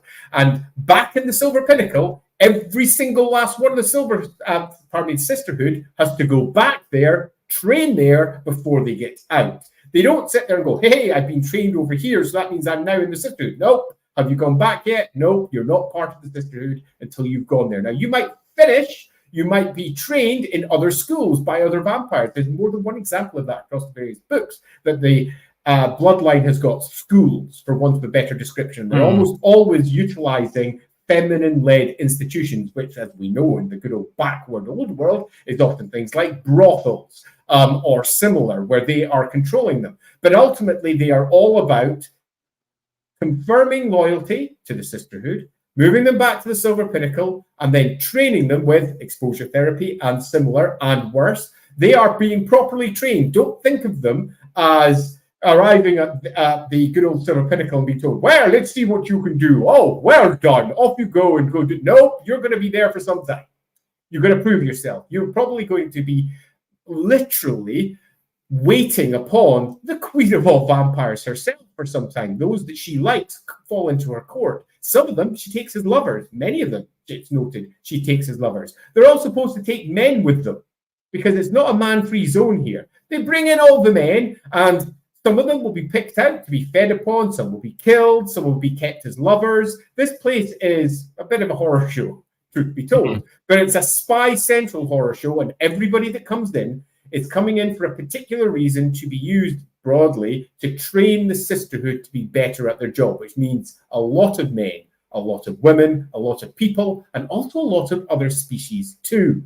Do not think of Silver Pinnacle as purely this great labyrinthine maze of darkness and horror, with at the very heart of it, the Queen of Vampires herself laying in some sort of Egyptian-style court, which, to be frank, she does, filled with all the artifacts she managed to pull out of Lahmian, which she did. She does, yeah.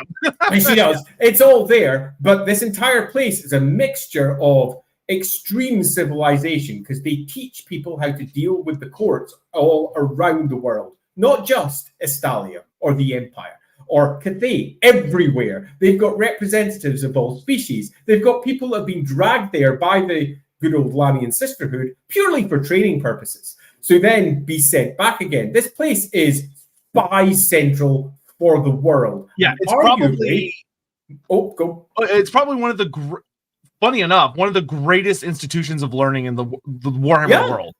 Like, genuinely, where you're learning languages, you're learning like culture norms and how to like blend in all sorts of crazy different scenarios.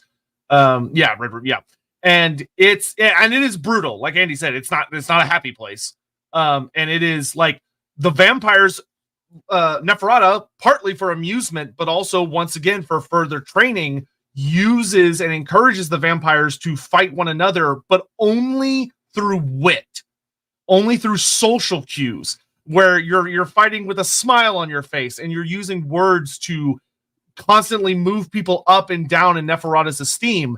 And if anything, it makes it an even more horrible, brutal culture, because it's not about how good you are with a weapon. It's not how powerful of a wizard you are. It's how good you are at manipulating politics and social cues, which, as anyone who's ever been in any kind of situation where you have to do anything along those lines, fucking sucks. It is brutal on your mental health. I'll also add one other fun thing. It's mentioned in several places that no vampires from the other bloodlines that arrive at Silver Pinnacle ever leave. And everybody knows what that means. It means they're dead. No, it doesn't. No, it doesn't. It means that they've never left. One of the great things about Silver Pinnacle is it is the peak of civilization. It is often marked as being this vampire cycle. It's all bloody and horrible. But is it? When you actually look at the descriptions of what it's like in there, and there are very few of them, but there are enough of them, it is the height of vampire civilization where most of the people are treated relatively well unless they're idiots. And I'm in no way saying this is a good thing. I'm not condoning it. It's horrible. Let's be blunt. But I'm very much not saying it's anything similar to the crazed courts of the Carthians, which is almost a mockery and a sham of civilization. This is actual civilization. Where you can live your life, and other vampires, and music and hedonism and all sorts of other cool things going on. And other vampires are almost certainly there, and not just because Neferata is the queen of the vampires, and as far as she's concerned, all vampires are hers. They're all hers, and it's not just because of that; it's because they are useful training devices. Because the Sisterhood needs to be able to deal with these other vampires as well, which means that they need to be able to go toe-to-toe with them, and not just when it comes to mental gymnastics and being able to talk their way around them, although a large part of it is that. They also need to be able to fight them, which means that there are going to be examples of them there, and examples of other horrible things too, that they need to work their way around, because this is, after all, the red room, so to speak, of the Warhammer world. This is Spy Central, and they don't have tech to replicate it. They can't do a X-Men, let's pull out the big X-Men training room, and Professor X makes it all go, and the machineries go. Yeah, they've got none of that. They are literally facing off against perhaps a captured creature, a captured Strigoi, or a far more accepted Karstein of that bloodline who has been there for some time. Manfred is noted for having gone, stayed there for some time, and being allowed to leave, which I think is also super fascinating because it goes against the general story of Silver Pinnacle as being this horrendous place. Well, and there's he also spins a different view. Yeah, there's also the note that Neferata and the Lahmian Sisterhood, one of the things they do that's exceptionally clever, and once again spits in the face of this idea that the Silver Pinnacle is just purely awful, is that they purposefully invite people who will show up and have a wonderful time and leave. Mortals, like just humans, who have heard rumors and myths about the Silver Pinnacle, and they seek it out. Where it talks about sometimes they're exceptionally greedy merchants who are like, oh, a queen of the Silver Pinnacle must have unimaginable wealth. If I take her the greatest things I can make, then surely she'll favor me and I'll get a lot of goodies. And sometimes that's what actually happens. Is a merchant sometimes they're never seen again. Yeah, and sometimes they're never seen again. Yeah. But there's this whole thing of that there are stories of merchants or heroes or individuals who seek knowledge or art or some other various idea who have gone to the Silver Pinnacle, had a wonderful feast where they may or may not notice they're the only ones actually eating, and then when they leave and they simply further spread the word of how wonderful this place is to lure potentially interesting individuals to Neferata, once again for entertainment, but B, because anyone that can make it there and prove sufficiently interesting is a useful tool, is a useful pawn. Yeah, and it's not just that they're useful pawns, they're always looking to expand the bloodline and the sisterhood, which means that very attractive women, no matter where they may have come from, are a constant resource that's moved back towards the Silver Pinnacle, because they are often the starting point for the next strong Lahmian vampire.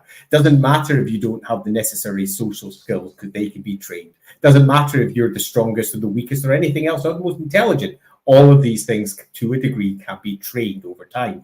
And the Silver Pinnacle is filled with people who have come from around the world, taken there by the Sisterhood, and often given as gifts to the older vampires that work from the Silver Pinnacle. And the most attractive of them often become lovers. The most devout of them become playthings. Can we convert them? Can we make them go against their own beliefs? They have a particular love, for example, for Bretonnians, particularly the most chivalric of the Bretonnians, because the most chivalric of the Bretonnians are the most fun to try and break. And they don't always succeed. I will say, now that we have it confirmed canon just on a regular basis now, and it's like not exceptional or like of note, it just happens all the time, that there are lady knights running around.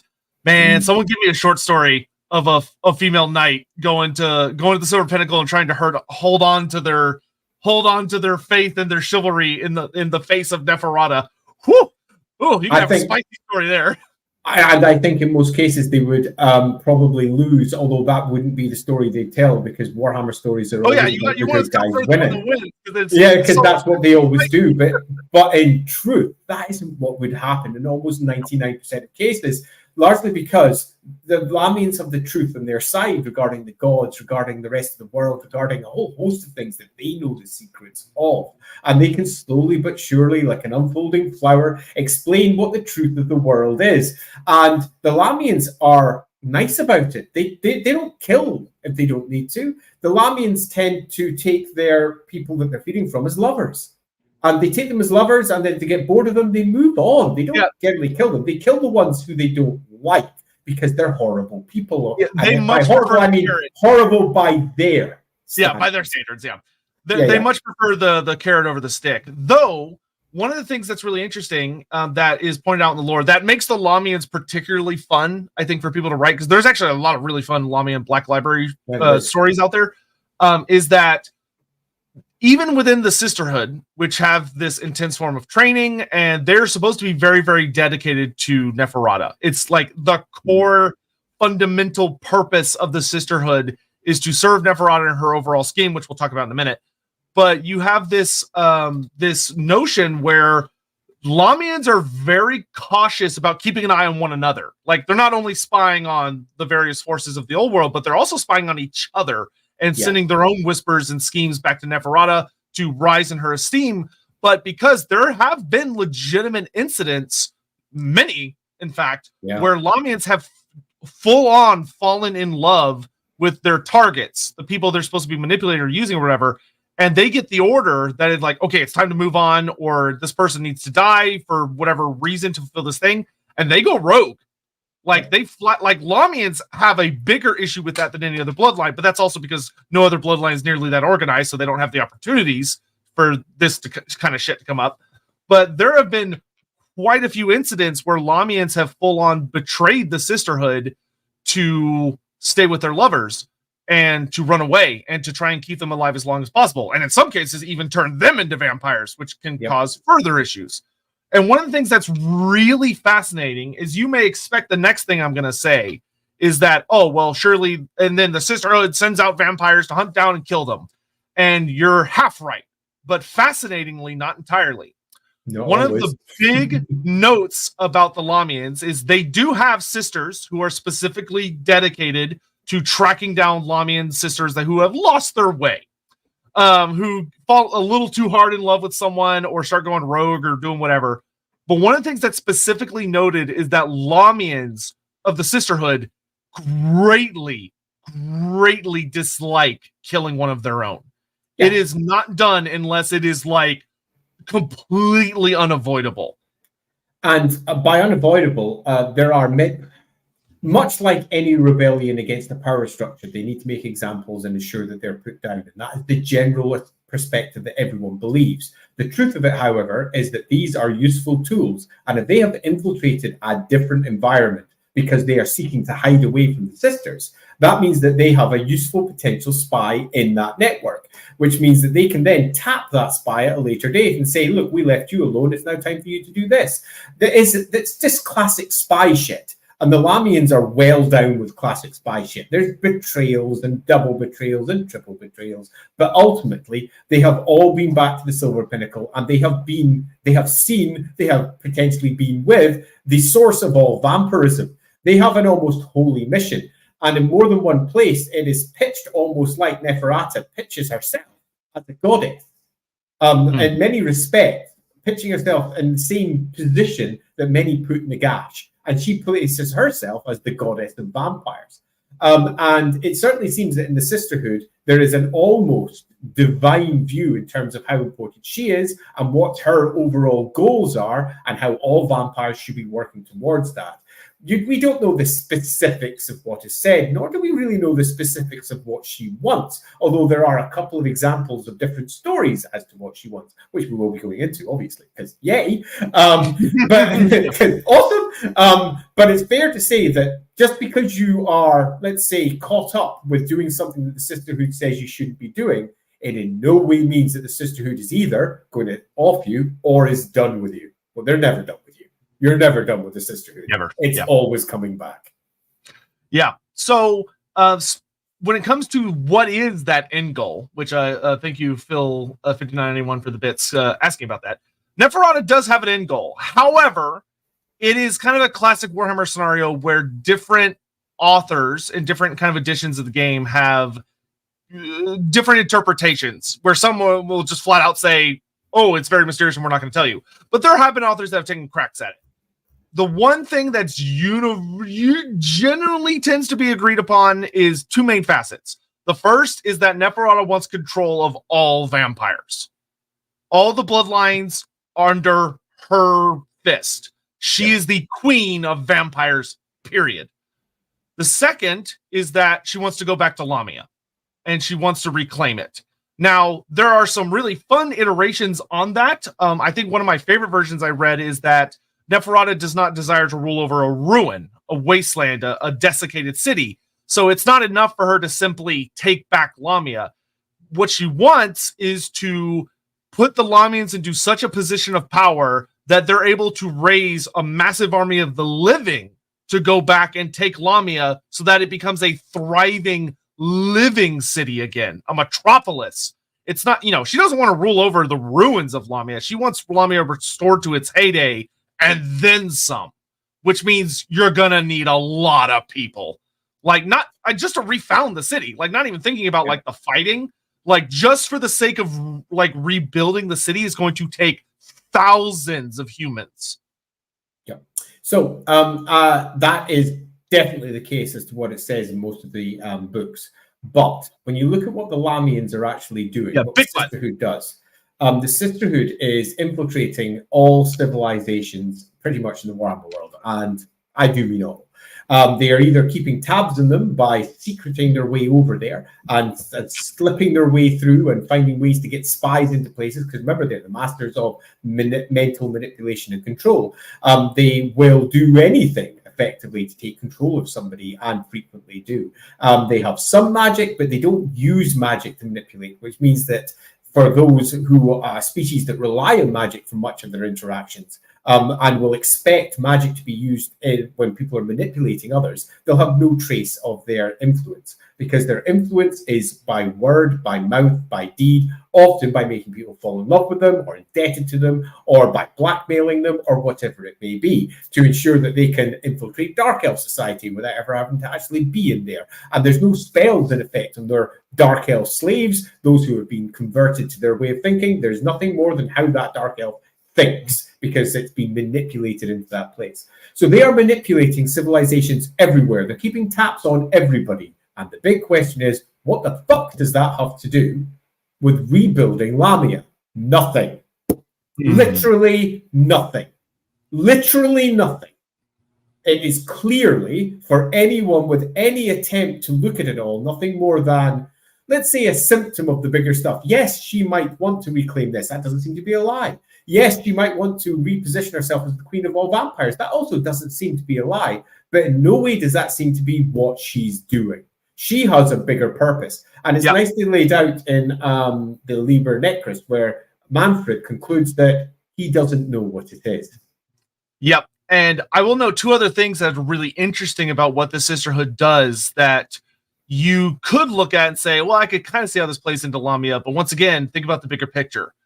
And the first is that one of the things that Neferata very heavily pushes the Sisterhood to accomplish is manipulating the various cults of the Warhammer world against one another, getting the Ulricans to fight with the Sigmarites, and the Ronaldans to fight with the Shalians, and the followers of the Lady to fight with the followers of Manon, and like just make everybody hate each other, and then pushing very strongly for agitators within society who push really heavily the idea that the gods are inherently untrustworthy entities and should be cast out, should be left behind in favor of a better world where humans, or all the races, to be frank, not just humans, are able to lead their own destinies and ignore and cast down all of these gods that would manipulate. Like Neferata, like, especially if you're someone that really enjoys delving into like the aspects of the way the gods affect the world and how people react to them,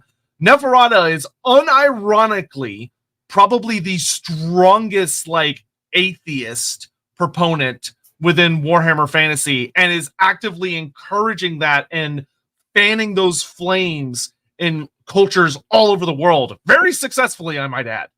Yeah, I would argue that if you're looking for a natural ally with the dragons of Cathay, you've got one there.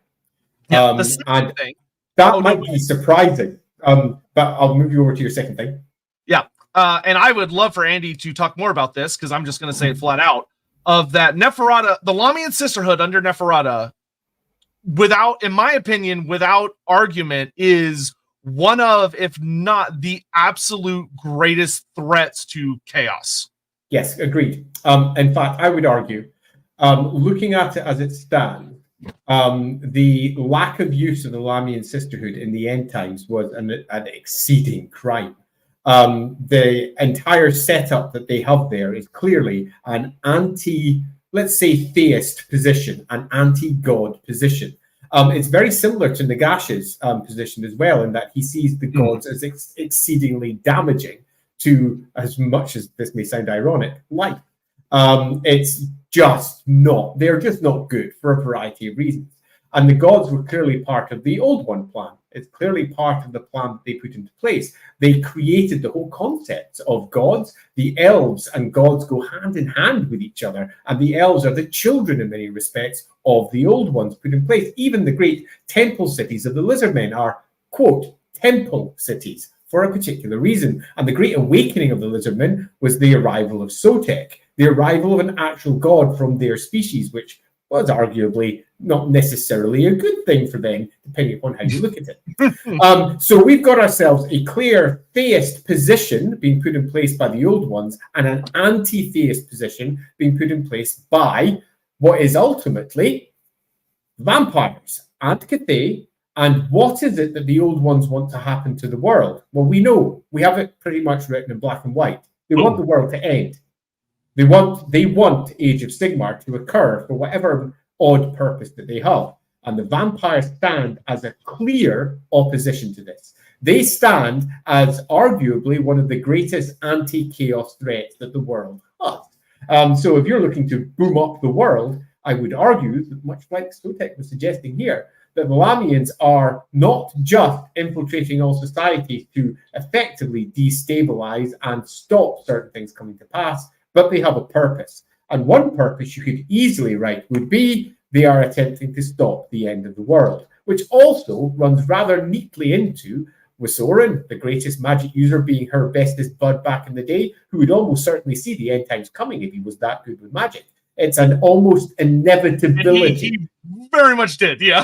Yeah, exactly. It's which means she knows it. She knows it. She knows that the end times are coming in one fashion or another. She understands chaos is coming, the dangers of the gods. In many respects, vampires are the answer to the dangers of the gods because they're so extraordinarily powerful and entirely mortal. By that, I mean stuck in the mortal realms. They have no reflection in the aether. They're almost incorruptible. And that is just astonishing to come up with as a potential theory for what the Lahmians actually are.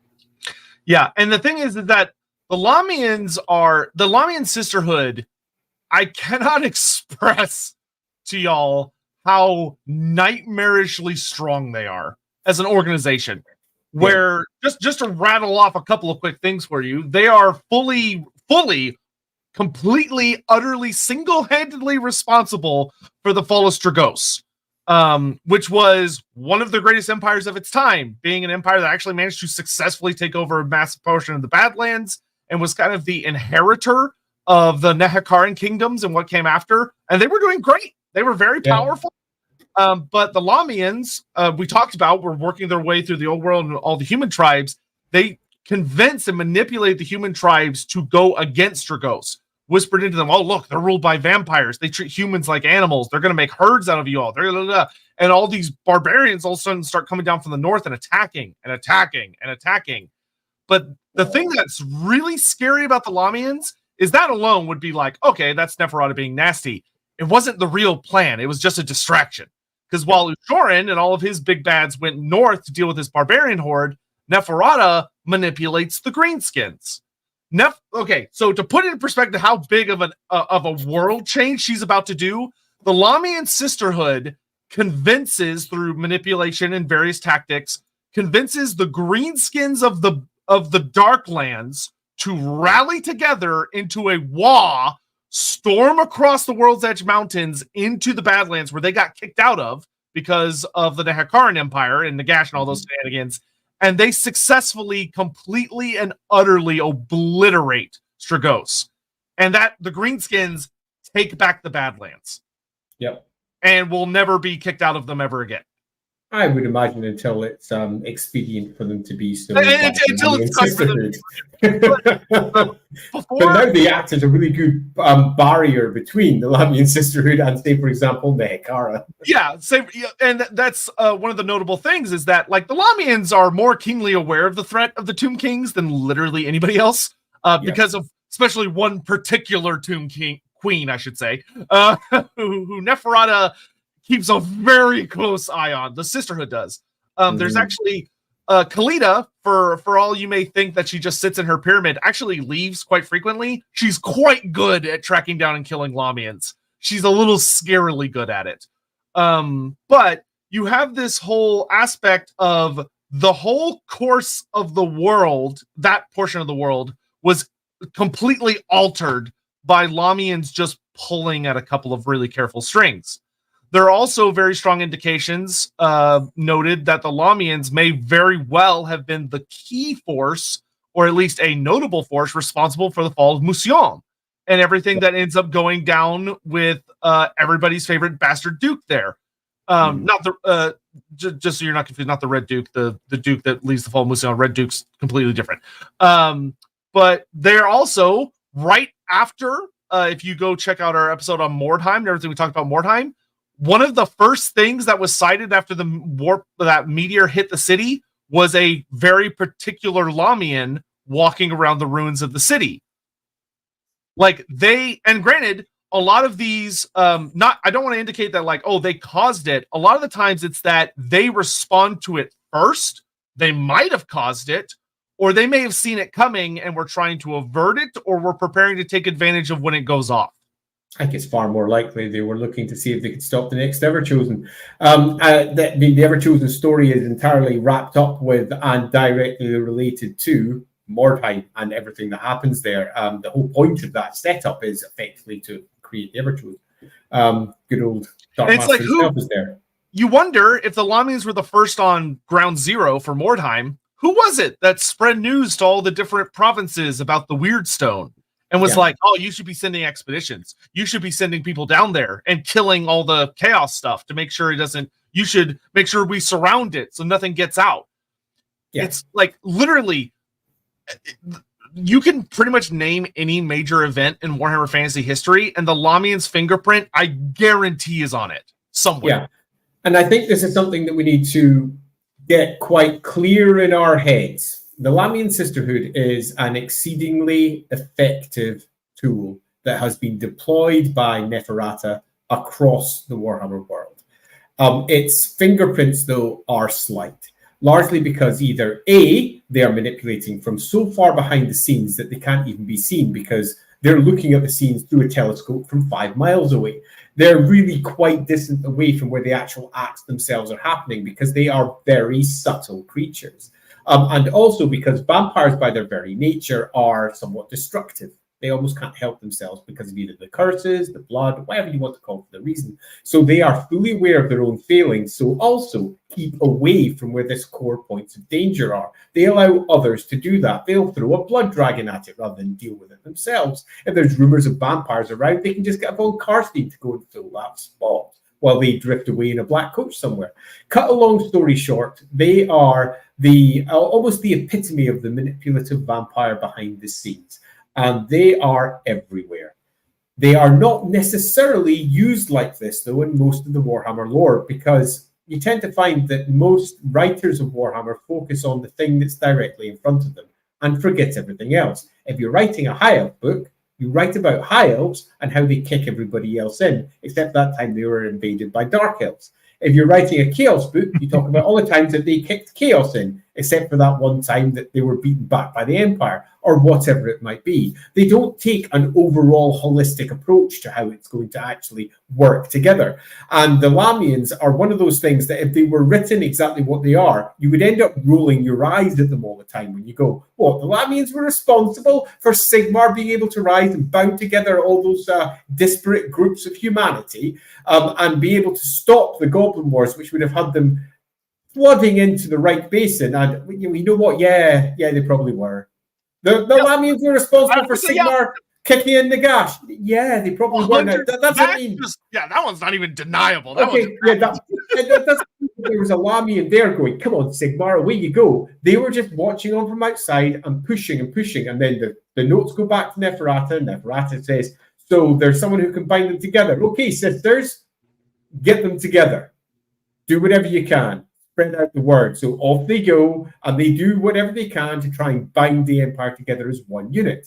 And then they see that Sigmarism is arising as a religion, so they start trying to deconstruct that. And then we have lots of issues popping up all over the place. They are not perfect. They are flawed creatures. They are frequently discovered because they have a host of flaws. Like, for example, most of them don't have a reflection. That makes it hard to work in our Socratic circle. There's some funny they're all trained to avoid mirrors for, I think, obvious reasons. There is a super funny quote that says something along the lines of, because of the whole mirror thing, that like a lot of nobles will have like a room where like the wall is a mirror. And so the way the Lahmians try and deal with that is it talks about they're trained so that they try and watch everyone in the room, where if they look at the reflection to where the Lahmian might be, the Lahmians will essentially drop a penny to be like, oh, I have to lean out of sight. or they're taught, okay, that's where you're going to like, oh no, my dress opened a little much and my boobs are popping out. Oh no. They're like, oh, look away from the mirror. Like there's all these like goofy ass tactics. And it's like, well, hey, if it works, it works. Yeah, it's hilarious. So, long story short, Lahmians, super spies. Should we get our super chats out the way? Yes. Super? And then I think we should talk about a particular case where one of the Lahmians very much misbehaved and why the Sisterhood is so important. We can't avoid missing out. Plus, we also probably need to mention that other famous not Lahmian. Yes, yeah. The Lahmian, not Lahmian. Yeah, that one. Let's see. With how often in the lore Lahmians fall deeply in love with partners who betray them, it might be an inherited trait for Neferata. She has a type. You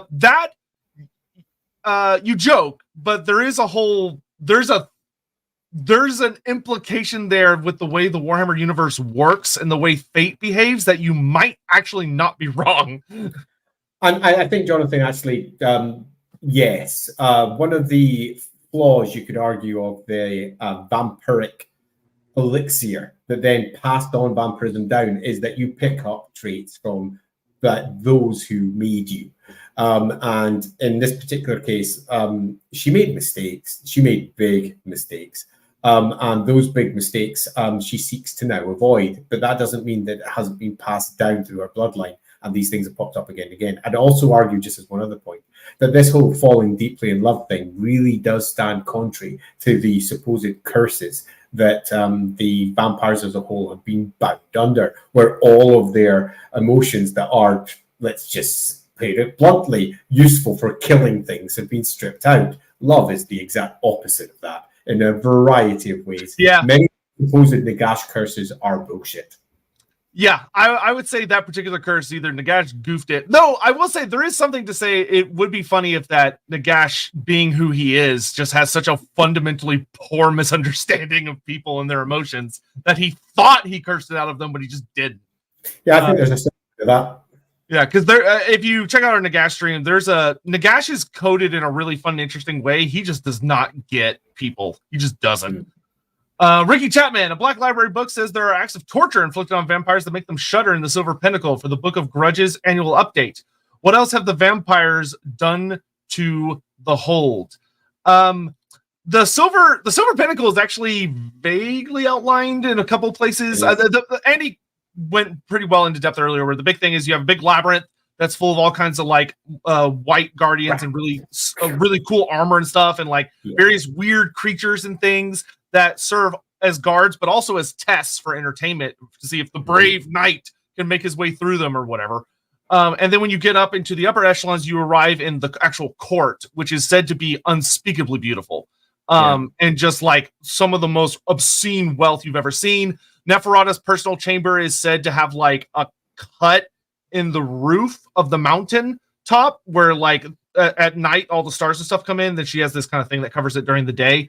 But like silver all over the place. Lots of things from Lamia, like actual things that were taken from Lamia and brought all the way here. Or like you wonder who funds a lot of those expeditions down to Nehekara for goodies and stuff and pisses off the Tomb Kings all the time. Lamians. There's a whole thing about like, oh, there was Lamians running around in Araby leading up to everything with the Crusades, and there were Lamians running around in Astalia and Talea leading up to the Crusades. And the Crusades, like, yeah, sure, they dealt with Jafar, who was a problem, but the Crusades also then went off script once Jafar was dealt with and started raiding a lot of Nehekara and stealing treasures and bringing them back to the old world. And you want to know where a lot of those treasures ended up? Not in a museum. They're up in a certain queen's personal chambers for her to enjoy, because she is nostalgic as fuck. Aren't we all? Oh yeah, I think vampires in particular, especially of Neferata's age, there's a fun thing about they tend to suffer particularly bad from nostalgia. Yeah. Nightbringer. It would be interesting to see if Neferata was able to learn any secrets from the dragons before the fall that was used to help negate Nagash's curse. Then you could explore some interesting ideas of, like, I would say there'd be interesting interactions. I don't think the dragons would honestly have much to offer about like dealing with necromancy. That being said, the idea though that we know is a fact that like there are other forms of necromancy in the world, maybe like in Nippon or Ind or like ancient Cathay with like the whole thing with the spirits and stuff like that, and that, you know, the Lahmians are trying to, you know, necrocs tend to be more about hoarding necromantic knowledge like crazy, but the idea that the Lahmians would tinker around with trying to manipulate other forms of necromancers into coming to the Silver Pinnacle so that they could learn from them and maybe even find ways to improve the way the Lahmian bloodline is expressed, I think would be totally fine. I will say, one thing that I thought of when Andy was talking about, this is a random thought, but I just wanted to say it before I forgot. Andy's thought about like a lot of the books and stuff, authors tend to just like focus on what's right in front of them, which means they miss out on like a lot of really cool stories. If Black Library were to write a book that I would super fucking love, especially based on books that they've written recently, they had their like the Something in the Divine, which is the Necron book, where it's these two Necrons fighting essentially and just fucking with each other over millennia. If someone wanted to do something really, really fun in a similar theme, I think the best way you could express the Lahmians that would make for a really entertaining and interesting story would be a Tzeentchian cult with a demon or a particularly powerful Tzeentchian character having, the Infinite and the Divine, yes, having a manipulation war against a Lahmian that takes place over many thousands of years, where like they're both a force in Altdorf or they're both a force in Mindenheim or Marienburg or wherever you have. Because that would be the best way to see the expressions of how Lahmians and Tzeentch in a lot of ways work. That would be the perfect way to explore those two factions that we haven't gotten to really see yet. Agreed. That would be awesome. Yeah, because that would be super duper fun. So, what bloodline would Adolphus Krieger belong to in a modern understanding? So, Adolphus Krieger, who is the vampire from Vampire Slayer, is and Countess Gabriella and Ulrika. This is actually directly addressed in the first Ulrika book. The author just flat out like figures it out. Is that he basically delves very heavily in into a concept where vampires traditionally, when we think about them from the tabletop game, you think, oh, it's a Lahmian, period. That really isn't how they work a lot of the time. There are a lot of mutts among the vampiric bloodlines where people will get turned by a bloodline, like their parent, their father or mother in darkness was like, let's say, a pure blood Lahmian. But then they go on to meet a von Karstein, and you can receive the blood kiss even if you're already a vampire. And what it can cause is for your power to grow or to alter in some ways, and you will take on traits from them, but it kind of muddies your particular bloodline so that when you have a descendant, they're kind of technically both a von Karstein and a Lahmian, for instance. Ulrika and Adolphus Krieger are both considered to be Lahmian and von Karstein because Countess Gabriella has taken the blood kiss from both Lahmians and von Karsteins. There's actually a brilliant piece of lore about Manfred that I fucking love that talks about how Manfred has intentionally fed on the blood and received the blood kiss from every single bloodline. And has infused himself with the mightiest and closest to pure vampires of every bloodline to make himself into essentially an uber vampire. And to be frank, he fucking... But still no Neferata. Yeah, still no Neferata. He wasn't able to get Neferata, which is actually a sticking point for him. But he was able to get pretty close. And likely that had to do with his relations to the Silver Pinnacle and part of the dealings he had with the Lahmians, where honestly, a lot of that had to do with him being like, hey, don't fucking kill me while I'm in Sylvania, please. Because he knows they're a threat. Yep. But yeah, so Krieger, you could argue, I believe because he's down from Gabriella, he's technically more considered a Lahmian than anything else. Yep. But he has a lot of von Karstein in him. Ricky Chapman, does Kalita know where the Silver Pinnacle is? No, I don't think she does. I think she. I actually think it's worth just spotting here. Most people don't realize that it's Neferata that's in the Silver Pinnacle, and by most I mean no one. No one knows it's Neferata, and it's generally pitched as the Queen of Mysteries. Indeed, the Queen of Mysteries. And the Queen of Mysteries is an unknown figure that nobody else ever sees. The only person that ever sees her is generally her own handmaidens, and she works through her courts behind 7 veils, as it's often described, or multiple veils, as it is in other sources, where not only is she a mystery figure because no one generally gets to see her, but whenever she's dealing with her court even, she's still hidden behind all these veils. Plus, she doesn't sit there going, hey, I'm Neferata. That's just not how it works. She is a very mysterious figure sitting at the heart of a worldwide spy network. One of the things I actually really like about Neferata in most of the writings is that they do a good job of reinforcing Neferata is not stupid. Neferata is very secretive, and she greatly values her privacy to manipulate things. Because frankly, if you're going to be a shadowy manipulator from a distance, you have to make goddamn sure that it can't be traced back to a name or a figure, because then that exposes weaknesses. It exposes people being able to team up against you and all sorts of other shenanigans that she don't want to deal with. Like, there's a reason she's been doing this for like 4,000 years. And no one's even gotten fucking close to figuring it out.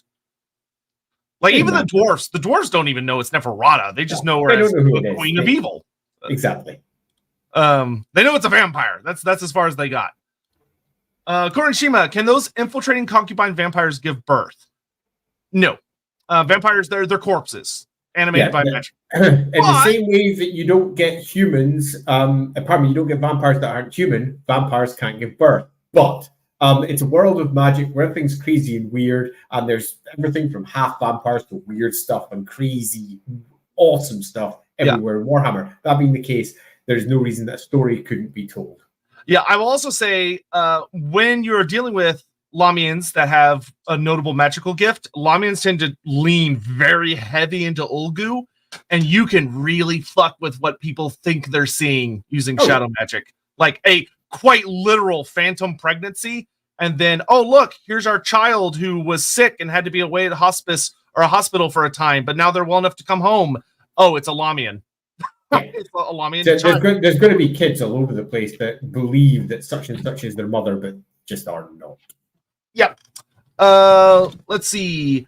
Charles CK, if there's a distinction between the bloodline and the Sisterhood, are the rogue Lahmians going around doing their own things to escape purchase? Yes, we're going to talk about them in just a second.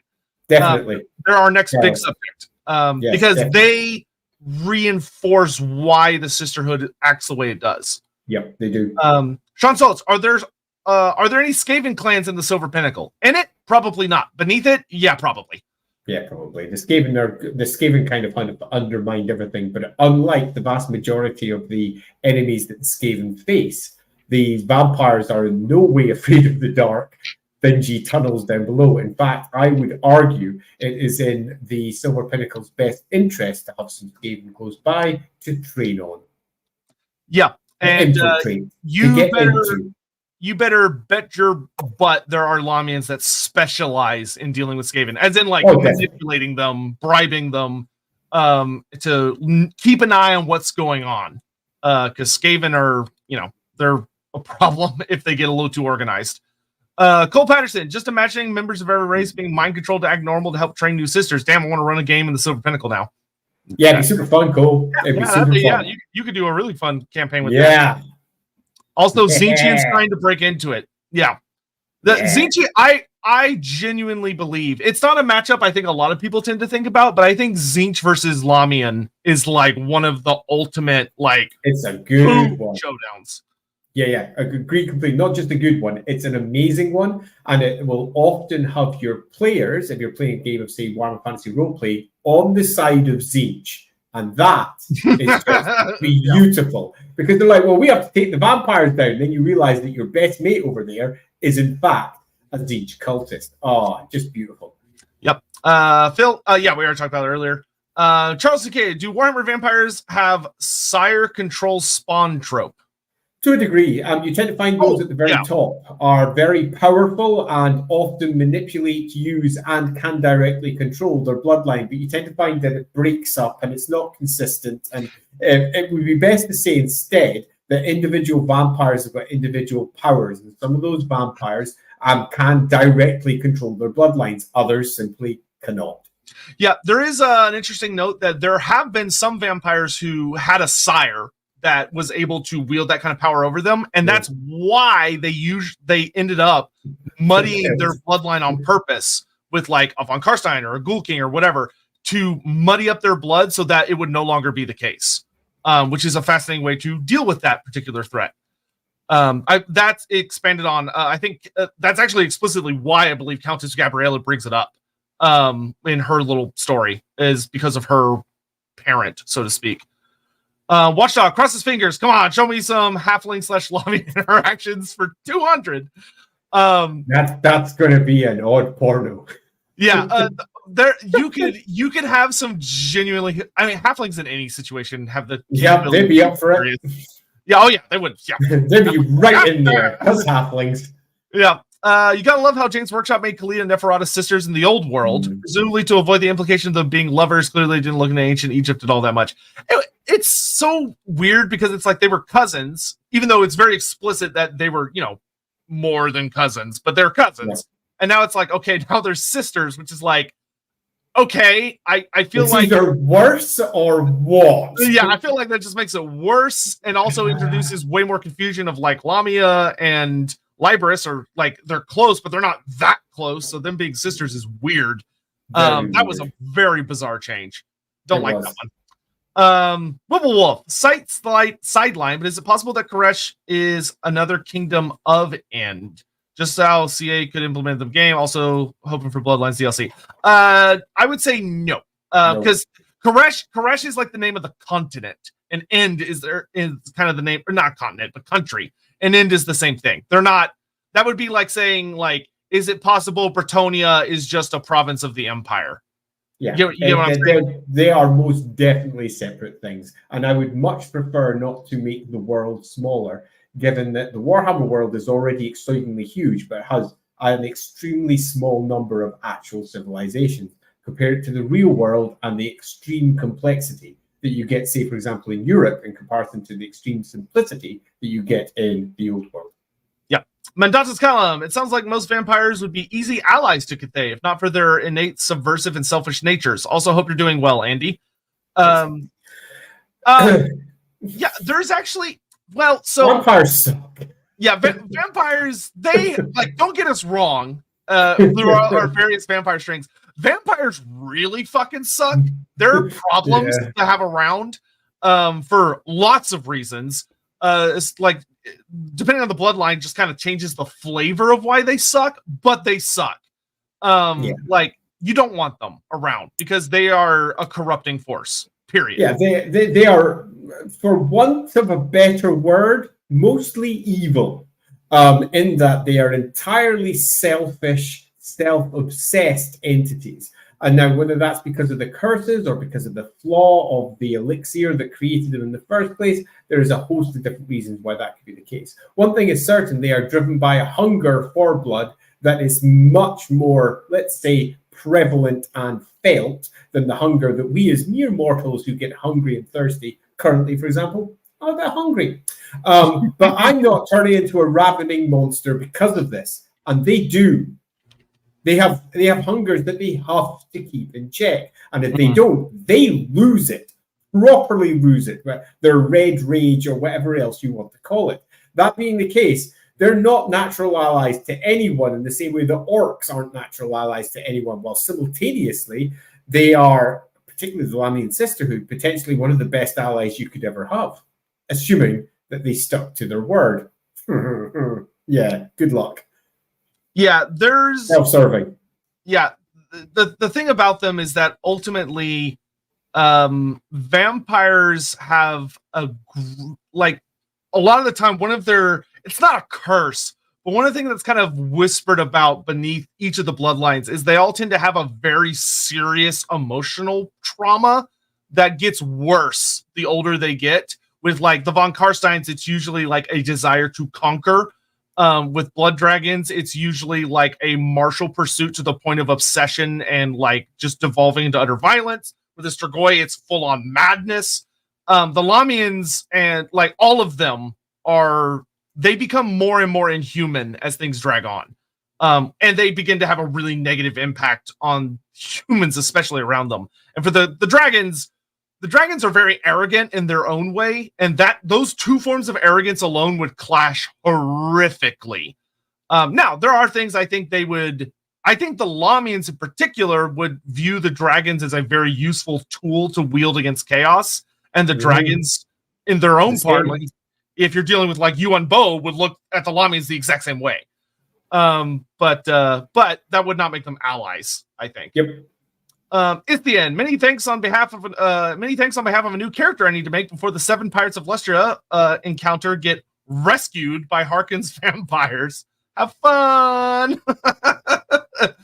Chiru, could you? Yes, we're literally about to do that, Phil. Yep, you nailed it on the head. That's who we're about to talk about. Lord Sarthenius, I wonder how much vampirism could advance using a master of Dar like Marathi. Who's to say those conversations haven't happened? Yeah, you also have to remember that the very source of vampirism is the Dark Elves. You might not realize that, but the source of vampirism is Nagash's writings. Nagash's writings are an adaptation of what he was taught by 3 Dark Elves. This is ultimately the source of all vampirism and indeed necromancy in the world. It came from the Dark Elves, at least until they come up with another form of necromancy at some point in the Unknown Games Workshop future. But as it stands, it all came from the Dark Elves. Yeah. If anything, one of the things that I think they did a poor job of that I would recommend for the future is that like Necroxes in particular should have like a fucking obsession with catching Dark Elves. Yeah, absolutely. Like a deep obsession with it. Kobo, one of the things I love about Neferata is that she has an undead pet cat called Bastet. Actually, just a hilarious fun fact for y'all is that Neferata has different tiers of favor for her handmaidens. And one of the absolute highest tiers you can reach as a handmaiden is that you get to take care of Neferata's, quote, many cats. Many cats. Like, she has a shitload of pet cats. And yeah, indeed. And I always found that fact curiously contradictory to the Mandriv and Karstein statements concerning Neferata, where Neferata was pretty much pitched as a Nagash wannabe and a great worshipper of Nagash as a god, where it's quite clear that she is obsessed with one god in particular. She positioned herself in several places as effectively a priestess queen, a priest queen rather than a priest king. And it was clear that she was positioning herself along the goddess of cats angle. And that is completely ignored and eradicated by many of the other virgins, but they're all in-game versions. So it's quite interesting to compare the character she has with how she is described by others. Yep. Bouncing Eel, with how powerful the Lahmians seem to be, how do the other bloodlines compare? They are extremely powerful as well, but just in very different ways. Yeah, if it comes to Lahmian versus anyone else wins when it comes to a two-and-two fight. Now, obviously, an old Lahmian's going to beat up a young blood dragon or whatever, because that's just how it is. Age makes a big difference for vampires, as does experience, just like any other entity. Having said that, though, they are one of the weakest vampires. While simultaneously... If there's a trope in Warhammer that is that you'll see a lot and you'll be like, all right, here it comes, is that if you're reading a book that has a Lahmian character and there is any other kind of undead in the book, like a Tomb King or another vampire, the Lahmian will get their ass absolutely handed to them by that other undead. It's a bit of a shame, actually, because in some respects it devalues what the Lahmians offer as they attempt to reinforce said trope. It's standard. Yeah. But yes, ultimately, the Lahmians use their strengths very well and they cover their weaknesses very well, which makes them, because they're a united group, much, much more powerful in certain arenas than other vampires. The Karsteins, when they band together, though, they're going to kick your ass on the battlefield every single time. Yeah. And the Lahmians, they will be pretty much steamrollered by these armies as the civilizations they're controlling slowly but surely crumble before the might of the Karsteins. That's just one example of how one strength can trump over another strength. Well, simultaneously, the Karsteins may be completely outwitted when it comes to the politics of the situation and may attack the wrong people entirely. It's all about where the individual strengths for the bloodlines lie. It's not that the Lahmians are more powerful, it's that their power lies in a different place. Yeah, like if you look at the situation of like take Vlad for instance, there's zero doubt in my mind that the Lahmians were scrambling to try and find a way to stop Vlad as he was just plowing onwards towards Altdorf, and they couldn't stop him. Like they just couldn't. Yeah, totally. Like it had to be an internal betrayal that stopped him because he was just way too strong. And the idea that Lahmians weren't responsible for some of what Manfred did, I think. Yeah, I was gonna say I would bet $1 billion there was a Lahmian that was talking to Manfred. You know, if your dad takes over, like you're never gonna arise to much, are you? Yep. But was it Neferata or Bellicor all along? Neither. Yes. Adriel. Always both answers, yes and no. Yeah, Neferata is in that category. Like when you're dealing with like grand manipulators, your Bellicors, Neferatas, Ladriels, Zinch, or like, you know, the high up Zinch guys like Kairos Fateweaver and Egron von Horseman and stuff. She is in that ballpark. Like she is an S+ tier manipulator on a global scale, just like they are. Have we had any interactions with Khalida and Ushoran? If you read the Black Library books, you'll find tons of them. They bump into each other quite a bit. And like as far as like dealing with like the Sisterhood, like if you read like Gotrek and Felix, the Serpent Queen literally features a big Lahmian set of puzzle pieces that have been sent against Khalida, and at the end of the book you end up finding out that Khalida's like, yeah, this is kind of like almost a game I play with Neferata where we send assassins to each other to try and murder one another or like screw with each other's stuff, which Khalida does not find nearly as funny as Neferata does. But speaking of the elixir of life, would you two speculate what was missing or wrong with Neferata's version? Was it the dragon's blood? I'm going to say nothing. Yeah, you could argue nothing was wrong with it. I know that might be controversial, but if we look at the story as it stands, you have, I think, either one of two options. One option is Neferata plus Wasoran, assuming that you go with Manfred's version, or just Neferata herself, created the elixir of life, and it worked. And it just means that instead of eating people or eating animals or eating plants, she takes magic in instead.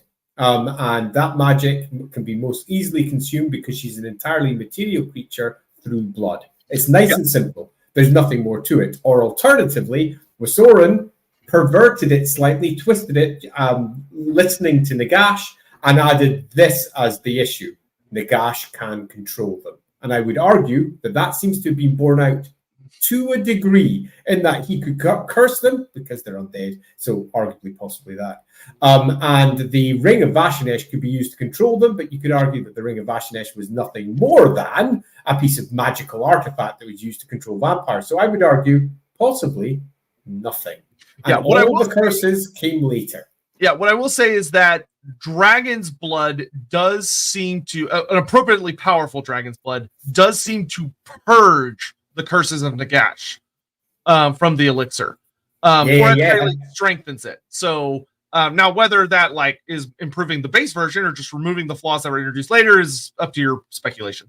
Completely agreed. And I think that the story with the dragon's blood or some similar effect, clearly purifying the affairs, is something that comes later rather than something that's original. Yeah, especially because it took Aberash like, I want to say like 1,500 years to figure that out. Yeah, quite a while. Kobold, this is slightly off topic, but in Total War Warhammer 2 and 3, one of Marathi's voice lines starts saying "Dark Deeds."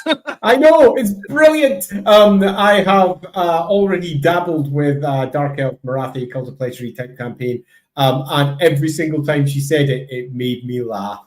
I mean, you get that as a voice alert. So whenever someone brings it up, you just hit a button and it plays over the string. All right, so let's talk about why the Sisterhood is the way it is due to fuck-ups. And there is no... The fun fact is that... A random fun fact is there's actually a particular Lahmian whose name I can't pronounce, who, like, her descendants are almost all of the fuck-ups for the Lahmians, which is really funny. Like, Genevieve is one of her descendants, as is the character we're about to talk about in a second. But... Bloody Tsarina Katerin with 2 T's, not the Ice Queen. There was an incident where a member of the Sisterhood, so she was not originally rogue, she goes rogue. There was a vampire by a Lahmian sister vampire by the name of Katerin who decided that she did not want to follow Neferata's game anymore of being in the shadows, manipulating events to some grand scheme that Neferata, for the most part, keeps to herself. Only like the closest handmaids know it, and even then, I doubt Neferata tells them everything. And Katerin decided that she should rule now because she had managed to manipulate herself into a position where she felt confident she could pull the right strings and get herself into the position of Tsarina. And she was 100% right. She, quite frankly, took over relatively flawlessly. She didn't even reveal she was a vampire at first. She managed to just slide on into being the sole ruler of Kislev above all. And she went, haha, I'm so much smarter than Neferata. I'm so much smarter than the Sisterhood. I now wield power and no one could stop me. But there's a problem that she did not think about, which is that humans are fucking humans and they're greedy and they desire power and they don't like. In Kislev, the main issue, hilariously enough, was not that, oh, she's a vampire and therefore this horrible corrupt monster. It wasn't, oh, she's too bloody minded. It's, oh, she feeds on people. The thing that ended up getting her screwed over was that all the boyars, all the ruling class, the Gospodarians, had a realization. If the Tsarina is a vampire, that means she can't die. So she will be Tsarina forever, which means they will never be able to manipulate themselves or their children onto the throne. So the whole social climbing ladder has just frozen over. Yeah, so I'm going to go into this one a little bit because this is one of my favorite characters for a variety of reasons.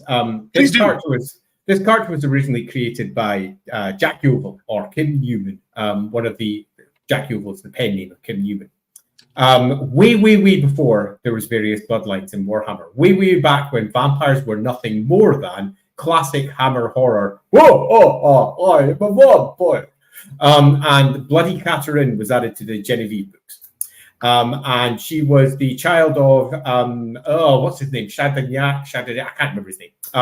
The same as Genevieve, so they're sisters in darkness, so to speak. And she basically came to rule Kislev. And that's pretty much how it was originally pitched. And slowly but surely, over the course of time, Warhammer changed. And vampires weren't the same things anymore. And Genevieve had to be a vampire from one of the bloodlines because in 1999, Thomas Perlman came along and said, this is what all Warhammer vampires are. So Genevieve had to change, as did Bloody Katerin. So she was dropped. It never happened.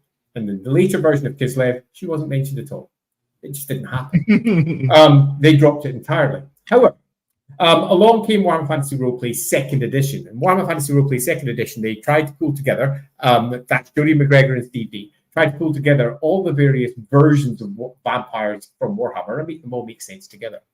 And as a part of that, the Tsarina was brought back in and re-examined, and there was a discussion at Games Workshop side, because I was working over there with Black Industries at the time, saying, should we allow this to happen? To which I very firmly said, yes, let them fucking go with it, because there's no reason to lose this, because there is a large gap in Kislev's history where they haven't actually discussed who many of the various rulers are. So just drop in Bloody Katerin, because that's beautiful. A vampire actually ruling from Kislev. That's amazeballs. How cool is that? And they were like, yeah, okay, yeah, let's run with that. And they did, which was really good because it made me happy.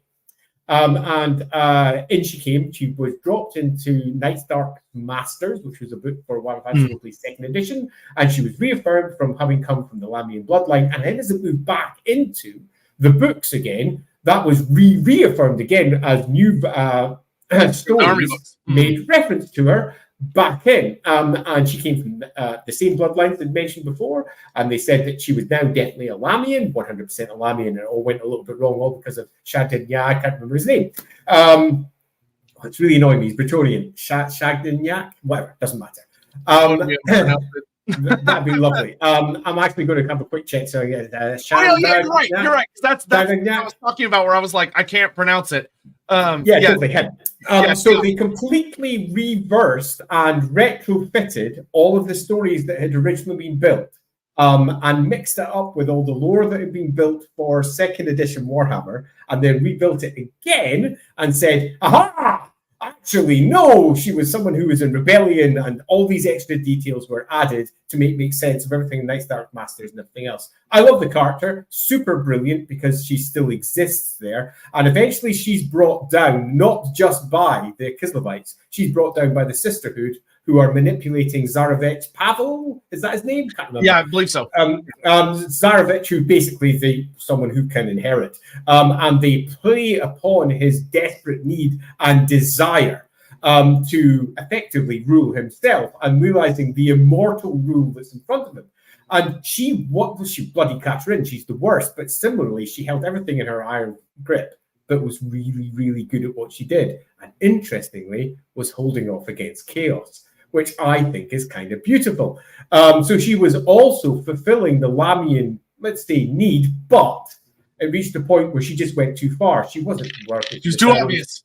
And the Lahmians went, this is now damaging us. She has a terrible reputation. The court that she is building in Kislev is bloody and awful, and is making vampires look bad. And we don't need that, because we'll have vampire hunters everywhere. So they basically infiltrated into that society and brought her down. Love it. Yeah, and her death is super iconic and really fun, because she gets run through with a magical piece of true ice that freezes her into a big like she turns into a popsicle, essentially. She's frozen in a giant block of ice that the Kislevites hilariously have on display in the royal palace as a warning to vampires to stay the fuck out. Yeah, and that's something I would have, if I was writing the end times, totally used. I would have had her come back in the end times. Oh yeah, bring it up. She's still there. She is still there. She's a vampire. Yeah, we all know Warhammer vampires just don't go away, because they're entirely material creatures. Their soul is bound into their literal molecules.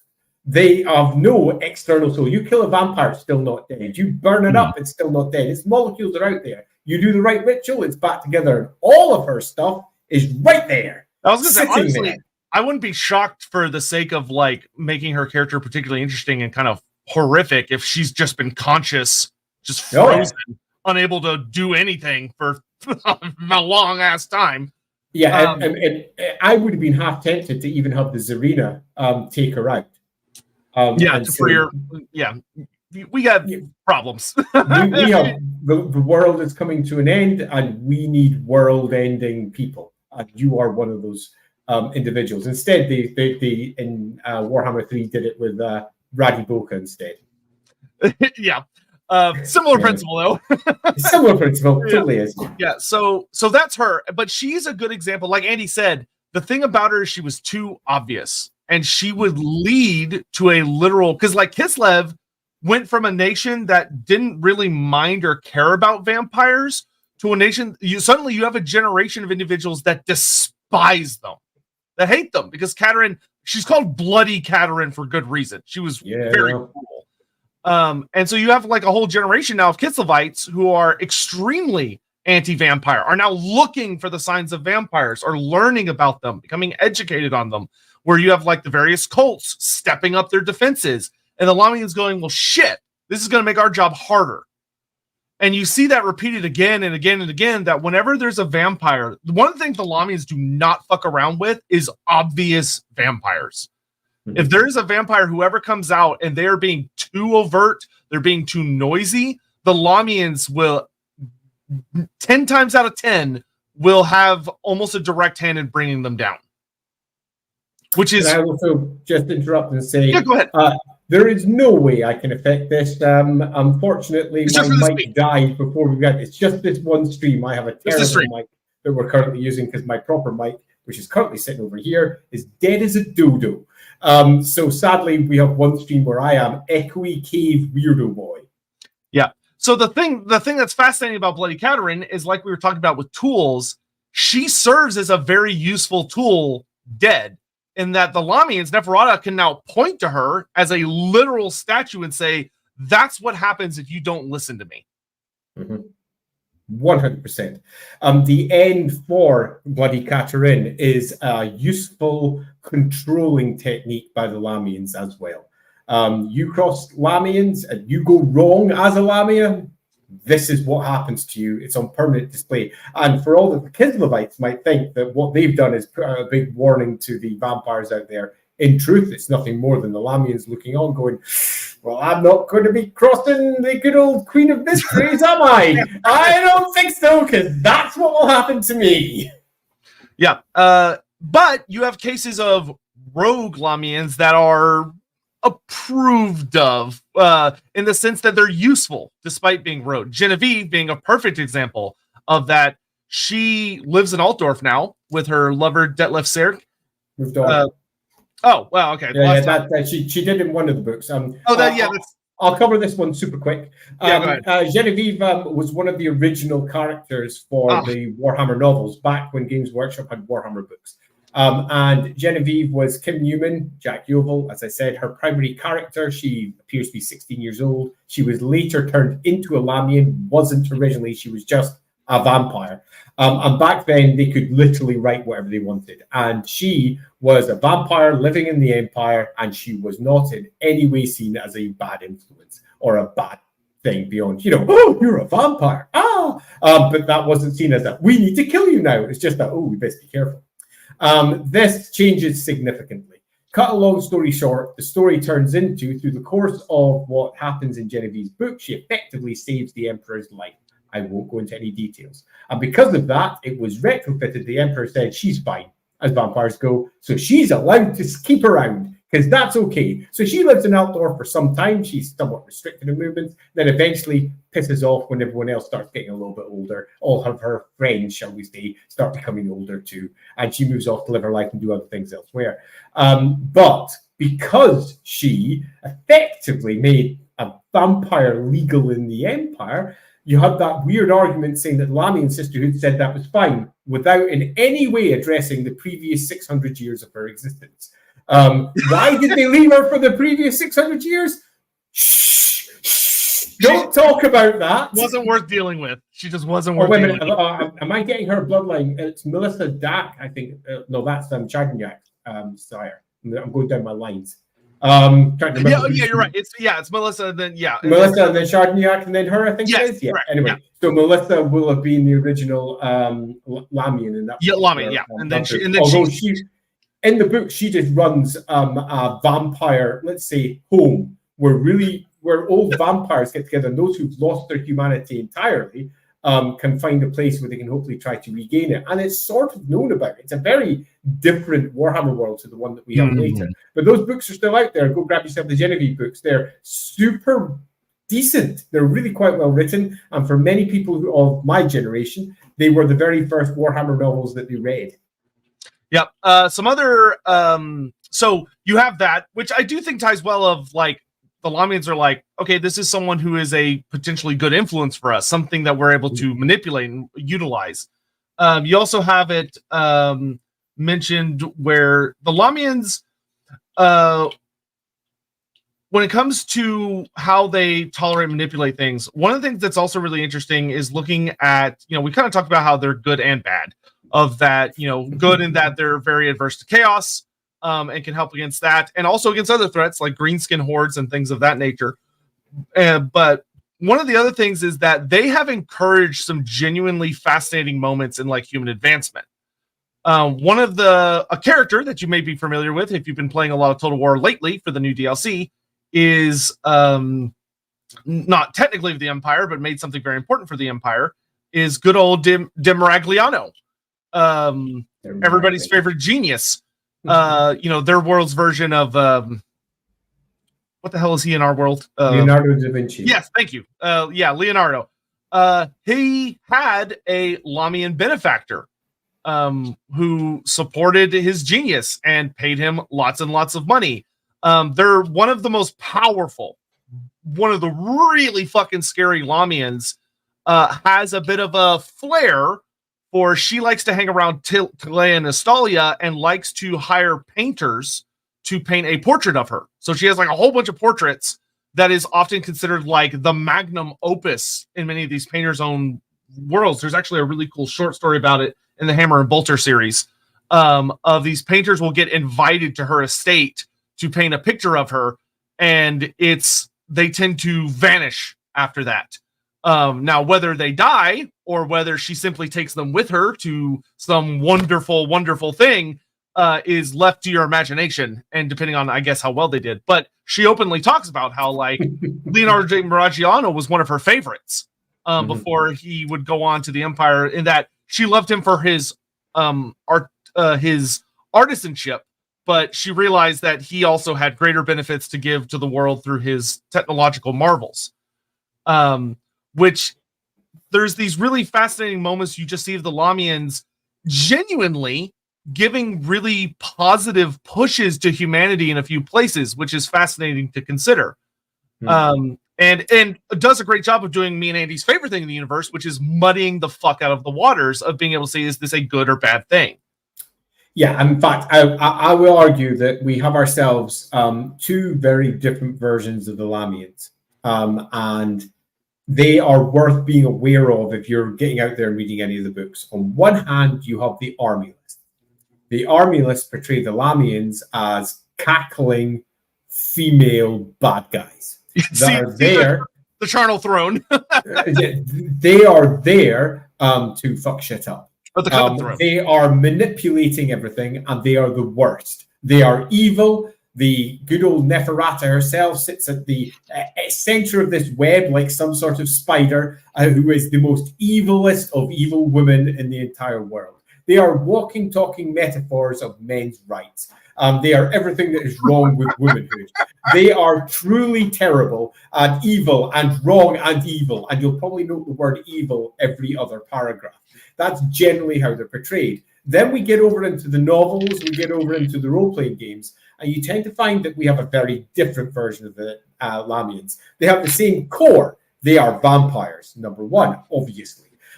They are extremely manipulative and work through a sisterhood, but they are also, broadly speaking, quite human. Of all the bloodlines and how they're presented, they're the ones that come across as most human, often very much like a more Anne Rice version of vampires than the Warhammer Army List version of vampires. They have thoughts, they have feelings, they have emotions, they have loves, they have hates, they have long histories. They screw up. They often screw up because they like someone.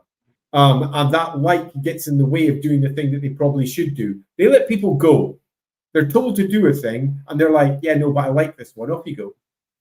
They may be extremely manipulative, but they are at heart not bad. And it stands in such a stark contrast to how they're presented in the army list, where they are not just bad, they're the freaking worst. And it makes it difficult for us as we sat here throughout the course of the stream, which has got that much time left. Christ. We have about 25 minutes left. Christ. And as we sit here attempting to straddle both versions where we're saying, yeah, they're evil, but they're not, but they are, but they're not, but they are. And that's because they have been used by Games Workshop to basically either be the archetypical vampire of fiction where, you know what, they're actually kind of cool and awesome, and they kind of have superpowers, and they're dead manipulative and stuff, but you know what, I really quite like this one because I'm writing her to be cool, yeah. Or alternatively, on the other side, evil, Las Vegas, and they literally destroy everything before them until a Karstein comes along and kicks their ass, or another vampire comes along and kicks their ass. You tend to see that they're used as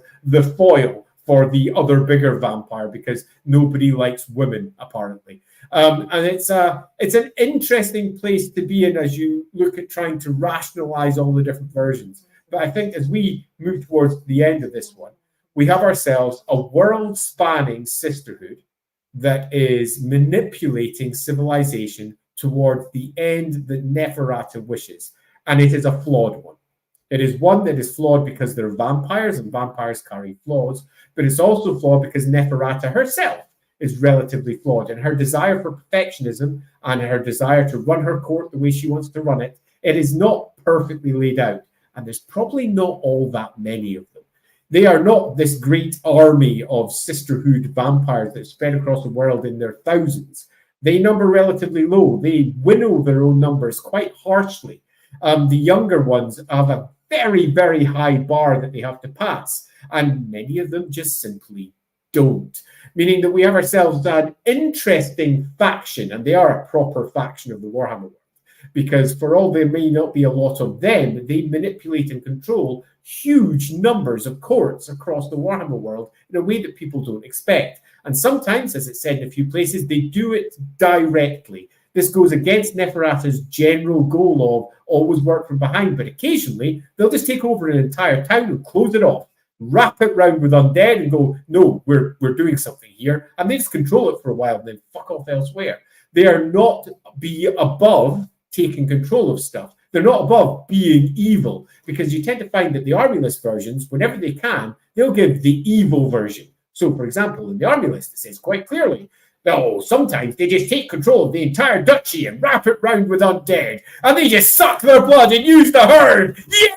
And then you go and see the other version of them elsewhere where it says, oh, they'd never do that because Neferata would never allow it to occur. So we come in afterwards and we say, Rogue Lahmian, Rogue Lahmian. Rogue, yeah. And it's tough. Yeah, I want to add two things onto what Andy said, and then we're going to get to super chats. Of that, one of the things I really like of a potential explanation to explore and have fun with when it comes to the like this weird dichotomy of like, oh, some of these Lahmians are like the ultimate supervillains, and some of them are like very, very human, is that the Lahmians very uniquely among all the bloodlines live so much among humans, where they are part of human society. They're dealing with humans day in and day out. They're a part of our lives, and it reflects onto them, which a lot of vampires would very much look down on or say, no, that's not possible, or yada, yada, yada. But it's undeniable when you read all the stories that if vampires do build relationships with humans, they retain their humanity. A lot of them just don't, for all sorts of different reasons. Whereas when you're dealing with a lot of your supervillain Lahmians, they're usually like in Neferata's court, which is very, very far away from humanity. Or they're like a particular power that doesn't spend a lot of time among the day-to-day. One of the things I love with Lahmians that you'll see in a couple stories is that Lahmians can often be the defenders, Lahmians who are sometimes doing what they're not supposed to be doing, from Neferata's perspective. They could be the defenders of the lowest of the low in society, often defending your prostitutes and your orphans and people that they view as... and you get this really funny thing where like someone will kind of confront them on it and they're like, oh, they're just useful tools. They're just useful tools. But then they'll find out like some random criminal like killed one of their girls, one of their working girls, and the Lahmians will be fucking furious. And it's not because that was a good tool that got lost. It's because it was personal. It was a friend or it was a child. You often find that the writers use Lahmians as some sort of figure of women's rights. So when women are attacked or something that is considered to be maternal is attacked, they say the Lahmian steps in, and it is an unfortunate case of far too many men writing women, where they are given very maternal views, very human views. And I think that in some respects is to the weakening of the Lahmians as a whole, because they're vampires, they're not women first. And they're women, definitely, but that is not necessarily their core defining trait. For all, they are pretty much all women, and it's very easy to say, well, they're all women, aren't they? No, that's where they are being created from. They are no longer women. They're vampires. Yeah, there's a good... I want to say it's the Ulrika trilogy. I think it's the first book. There is a Lahmian character who does a good job of representing the idea of, like, Ulrika is learning to be a vampire in this trilogy. And you get introduced to some vampires who are very vampire, of like, no, these are cattle. They serve a purpose, and that's it. Like, you have some sympathetic ones, but you have some of the older vampire characters portrayed as this is a weakness that you have to get rid of because it's going to bite you in the ass. And what's interesting is that the book doesn't take the direction you would think it would, of like, oh no, they're wrong. It's holding onto your humanity is right. At the end of the first book, I'm not going to spoil it, but the end of the first book very bluntly says, if you are too human as a vampire, you are going to go fucking insane. Yep. Like, you cannot do this. Nathan, who did the writing, that's Nathan Long. He's a friend of mine, and Nathan rocks. He's got lots of great ideas, and when he's allowed to just go free, some of the stuff he creates is just brilliant. Yeah, he makes some good shit. Yeah, he makes some good shit. So, Yeah, I forgot what you were going to say. Yeah, and then the second thing. You had the second point. Yeah, I can hopefully remember, and if not, I'll just do super chats, and hopefully it'll come back to me. Because I'm pretty sure I've lost it. Let's just jump into super chats. I think it'll. You guys jump into super chats. You only said one thing. I'm certain. I know. There was a second one in response to something you said, but I can't remember what it was. Maybe it'll come back to me. Okay, let's see. How do vampires receive more blood kisses? Is that pretty much like humans in that there's a mutual exchange of blood? Depends. Not all blood kisses are necessarily the same because different authors. Some authors treat it as fairly mysterious. Some are very blunt in saying that it's quite literally just an exchange of blood. So it depends on the author.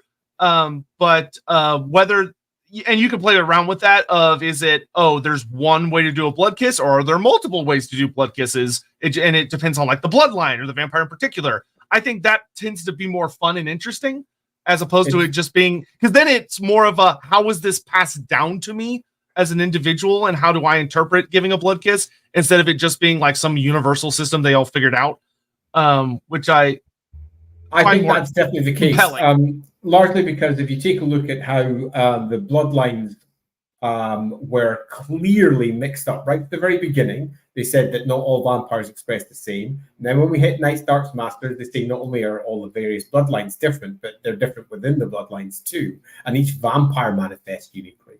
There is not just no reason not to say that their blood kiss will be passed on differently. There's many reasons to say they are. A Necrarch is going to be doing it completely differently to, for example, a Lahmian. They're the more scientific, magical route where they want it to be more clinical and less, touchy-feely, where the Lahmian is all about sex and body stuff not being something to be scared of, indeed something to be embraced. It will be more like an embrace rather than a scientific evisceration. So yeah, I think it's quite clear that this is complicated.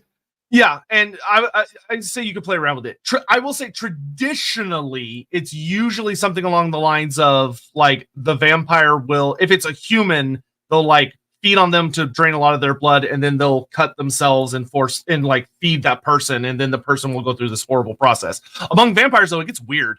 I mean, if you want like a technical example that's really fun to think about, Manfred did a really weird thing to create the armor of Tempelhof, where what he did was he basically tricked a bunch of very powerful von Karsteins into a meeting. He murders them all and burns them all, incinerates them into ashes, and uses their ashes to forge himself a suit of armor. So he feeds them into himself and makes himself way stronger and tougher, which is essentially him kind of getting them to give him a blood kiss that never ends, where he makes them a part of him. But he did it through literally incorporating their bodies into a magical suit of armor, which you could say, that's not a blood kiss. But I would say it's enough of an interesting similarity that you could say a blood kiss is quite literally just one vampire giving their power to another. So, you could have fun with that. Now, when it's a vampire to a human, I think it's a more standardized process. But, whatever. Adam Russo, I like the idea that dragon's blood is simply so rich in inherent magic that it basically sates the parasitic needs of the vampiric curse. That is definitely one reading. Yep, that is a reading. I wouldn't, Adam, however, say that is the reading that ultimately I'd go with, and I'll explain why. It's because it's the obvious reading. This is pretty much what you would probably expect it to be. That the blood is just so rich in magic that it effectively resolves all the needs that the vampire has, because ultimately vampires feed on magic. For all you might try to say it's blood, isn't it? No, blood's just the easiest vehicle. And as we know, there are bloodlines that can not feed directly from blood, but instead from magic directly. So I would say that is definitely a very easy and almost certainly correct reading, but it's probably not the one I would go with. Yeah, and I would counter that it doesn't make sense if you examine it close, like not even like super close, but just kind of close. Because then you'd go, well, why aren't vampires eating elves left and right? Yep. Like vampires hate, like they just can't eat elves. A lot of them, like it can kill them because it's so magically saturated of a certain kind. It can be dangerous. To me, it suggests there has to be something way more complex going on.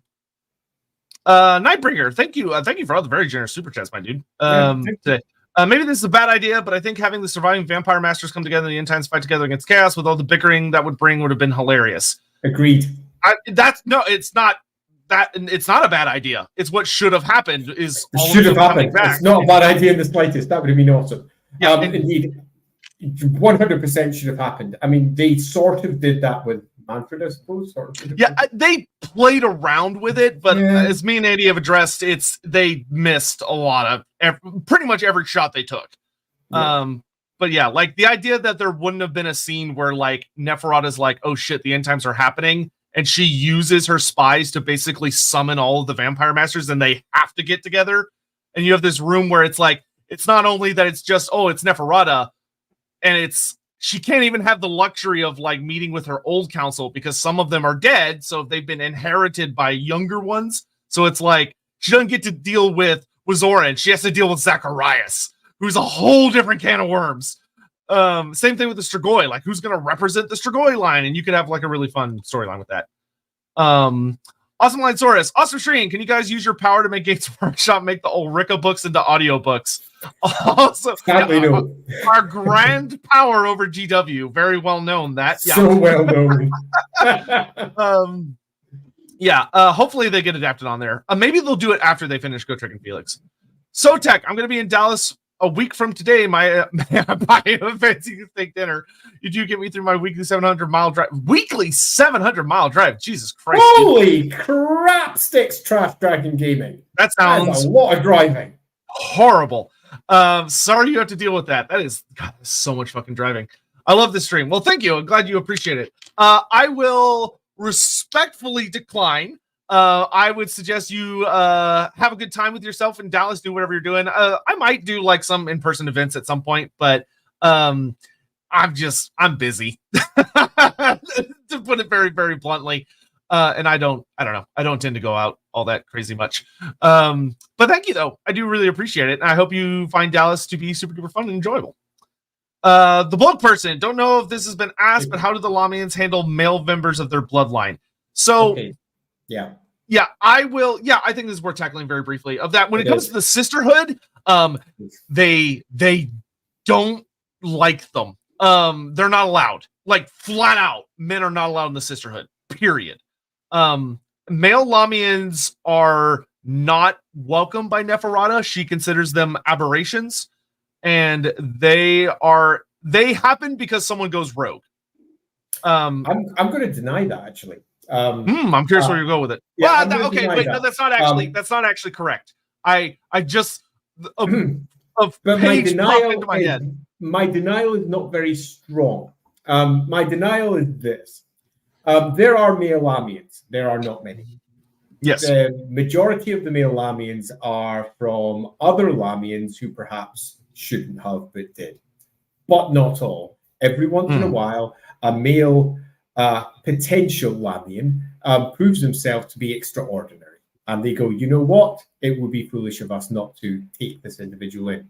But they never become a part of the Sisterhood. I agree. They're never a part of the official bloodline, so to speak. That doesn't mean that they are not a part of the Sisterhood. Now, that might sound a bit odd, but what I mean by that is that they're never welcomed into the inner circle of the Sisterhood back at Silver Pinnacle. They never get to see her. They never get to be part of the in crowd. They are always on the outside. They are never part of the Sisterhood. What they are is another tool to be used by the Sisterhood as and where they can. Now, are there many? No. Are they liked? By some, sure, but by most, no. It is not really the place for them to be. Think of any prejudiced group in the world and what they think of the thing that is the source of their prejudice, and it's going to be like that. They are prejudiced against them, for good or ill. And that means being a male Lahmian does not go down particularly well. But do they exist? Yes. And if you look at each of the various versions of the Lahmians that are presented in the, 3 army lists? You've got 5th, 6th, 7th, 8th. Right, they've got 4 army lists. So yes, they do. 5th, 6th, 7th, and 8th, they really went to town on the vampires, didn't they? So we've got 4 army lists for them and various others. They all say, to varying degrees, there are some, very few. There are a bit. They do exist. And the reason they always leave that loophole is because ultimately some writer is going to come along and say, I've written this. God damn it. Go ruin everybody else's party. But to cut a long story short, they do exist. And how do they handle them? any way they want because they're tools to be used. Yeah. So yes, that is very true. There are, I guess, what I would say is sanctioned male Lahmians. You'll often also there have been incidents where, like I said, a Lahmian of the Sisterhood will fall in love with a man and be like, I want to spend eternity with this person. And they turn them. And in those cases, depending on the situation, they might often have to go on the run to protect that individual. But it just depends on the storyline. That being said, it's not, it would be kind of like an individual basis type thing. But they're pretty rare. But the biggest bad, like the big bad of them, is Khalid. Can't remember his last name. But he's the head of the quote unquote Lahmian faction in Total War. And he was the first man and like the most important one that Neferata allowed to be turned and be like kind of part of the Sisterhood. It didn't go well. He betrayed the shit out of her during an incident in Araby. And yeah, Khalid Muntas here. Yeah. And Neferata was like, never again. Because she just as far as she's concerned, they just can't be trusted. And then so the next Lorebeard episode is about Mung the Cruel and Bathsheba, right? No, we're not. No. We only talk about official things on Lorebeards, not leaks and rumors and maybes and would-be's, because otherwise we would never get anything done. But that is to say, the Lahmian Sisterhood really, I think, is one of the, put it bluntly, worst utilized but most fascinating global organizations in the Warhammer Fantasy setting. Because really, they should get the amount of treatment and affection as like your big chaos cults do. And that they're essentially a vampire cult, to put it bluntly. Just not, they don't use religion in that sense. But I mean, one of the things that, I remember now. Aha! It came back to me. The second thing I was gonna say. Well, like Andy said, one of the things that's really interesting about the Lahmians is a lot of people think, there must be so many fucking Lahmians because they have all the like these agents and manipulators and all this stuff. But that's not, like Andy said, that's not actually true. The Lahmians are not the most numerous bloodline. They're not like the smallest by any means. But they're not the most numerous because what makes the Lahmians very unique among all the bloodlines is that they use so many fucking thralls. They use so many thralls, where when you're dealing with a Lahmian, you might expect like, I'm going to fight a Lahmian vampire. All of her bodyguards will surely be vampires. And like, it's going to be like a whole thing.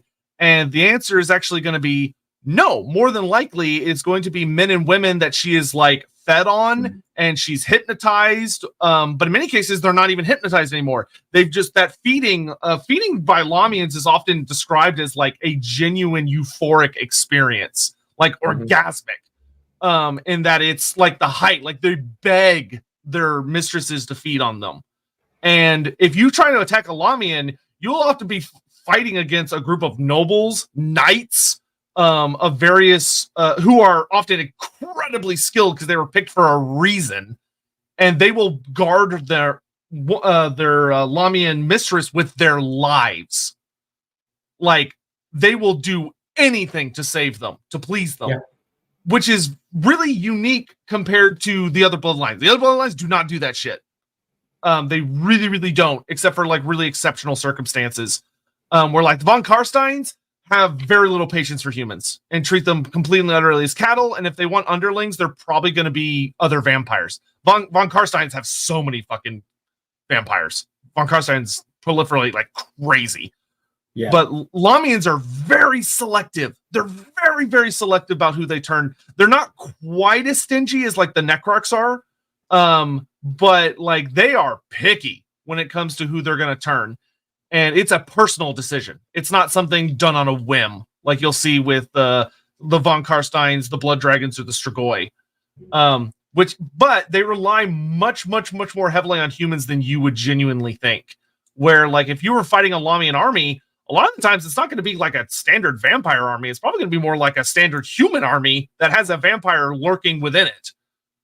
In fact, I would not just repeat that, I would argue that was one of the biggest problem with the Vampire Count's army list, was that it didn't in any way reflect how the bloodline itself was described. The Lahmians weren't using large armies of undead. The Lahmians were using Bretonnians and Tillians and the Empire. If anything, the Lahmian bloodline should have been a special character you could have lead another person's army, which would have been super fun.